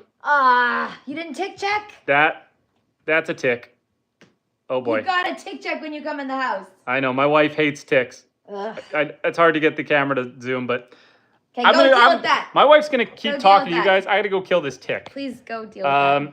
Okay. On the note of ticks, actually, so You keep talking, I gotta kill a tick. I really don't like ticks for obvious reasons. Thankfully, in our area, they're mostly wood ticks, so not deer ticks, which is good, but apparently the deer ticks are starting to move in. We have a tick bomb that my lovely friend actually makes, and she makes it out of different essential oils and things like that. It works so well. If we have the tick balm on, we do not get a tick. So he was not wearing that. You guys should remind him next time he's live streaming to go put the tick balm on, because I don't like ticks. Okay, let's see. You guys, Justin is way better at reading these. You guys are all amazing. Look at all of these wonderful comments. I'm back. Yeah, he's a lot better at reading them and answering. Wonderful couple. Very, very sweet of you to say, Eva. I feel like I'm looking in the camera like an old lady squinting. Illuminati, welcome back, Illuminati. Thank you for coming back from the chat. Are y'all in Montana? No, we're in Northern Canada. I've never been to Montana. Have you been to Montana? I don't think so. I don't think so. I've never been to Montana. No, I've never made it a destination. I don't think I've passed through. According to TV, Montana has lots of horses and ranches. Am I right? Person from Montana? And yes, Amanda, C-Can is like a box car. Yeah, it's like a train car. The shipping containers, big shipping containers. And no grizzly bears. We only have black bears. So that's wonderful because black bears are really nice and they don't Amanda bother says you. I burn ticks. Yes. We usually flush them, or Justin likes to, I don't know how he kills them. I flush them. Thankfully, that one wasn't biting me yet. I just felt it on the back of my arm, but it wasn't biting yet. Yeah, no Lyme disease because no deer ticks. Although, like I said, apparently the deer ticks are moving in. I have never seen one in our area. So, but we always check to make sure they're not a deer tick.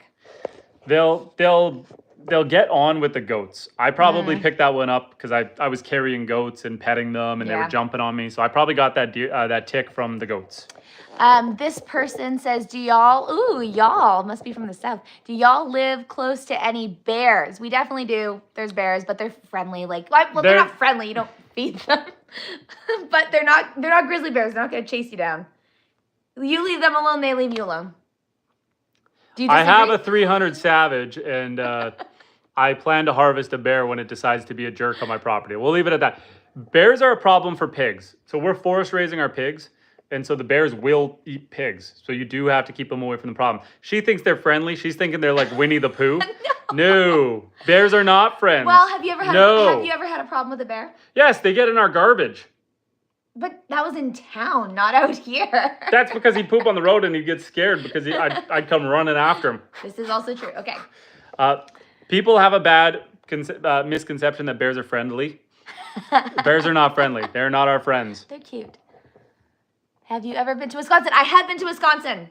I have driven actually down through the states. So I have been to Wisconsin. Never to Montana.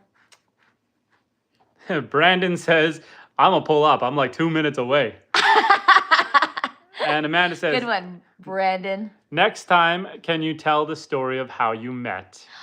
Oh. We will save that for next time. I appreciate you giving us the opportunity to save it for next time. Are y'all from America? No, we are Canadians. We are up here in far north Canada. How many pigs do you have? 4. We got 4 Yorkshires. Do we still like them today? Did they stay in? They were back in on their own. They did not get out. They did not break out. So we still like them. I'm training them to electric fencing. And so I didn't even lock them in tonight. I know, don't lock them in. Just leave them. And I'm here all day tomorrow, so. Okay. Since we got them, I didn't really like them because they were not very well behaved because they kept getting out. It was hard to train them to the electric fence. What was happening was they would get shocked. They didn't like the shock, but they would run through the fence instead of backing away. And it was a busy week, constantly chasing them. To answer Joel, black. Black bears. We got a lot of black bears where we are. So no grizzlies there. And Amanda says, it's getting late. I know both of you are tired. This is very true. Kill Illuminati says, my first time seeing your wife. Beautiful, lucky man. Yes. I call her my wild wife. And Too Cool is asking about Brokeback Mountain. Don't know what that is. It is a homosexual country western romance movie. Anyway, on that note, I'm going to let you guys go. Too Cool is rude. I'm going to let you guys go. It's time to end the stream. You guys have been fantastic. This has been wonderful. Thank you guys. And I appreciate you guys. We will catch up again soon.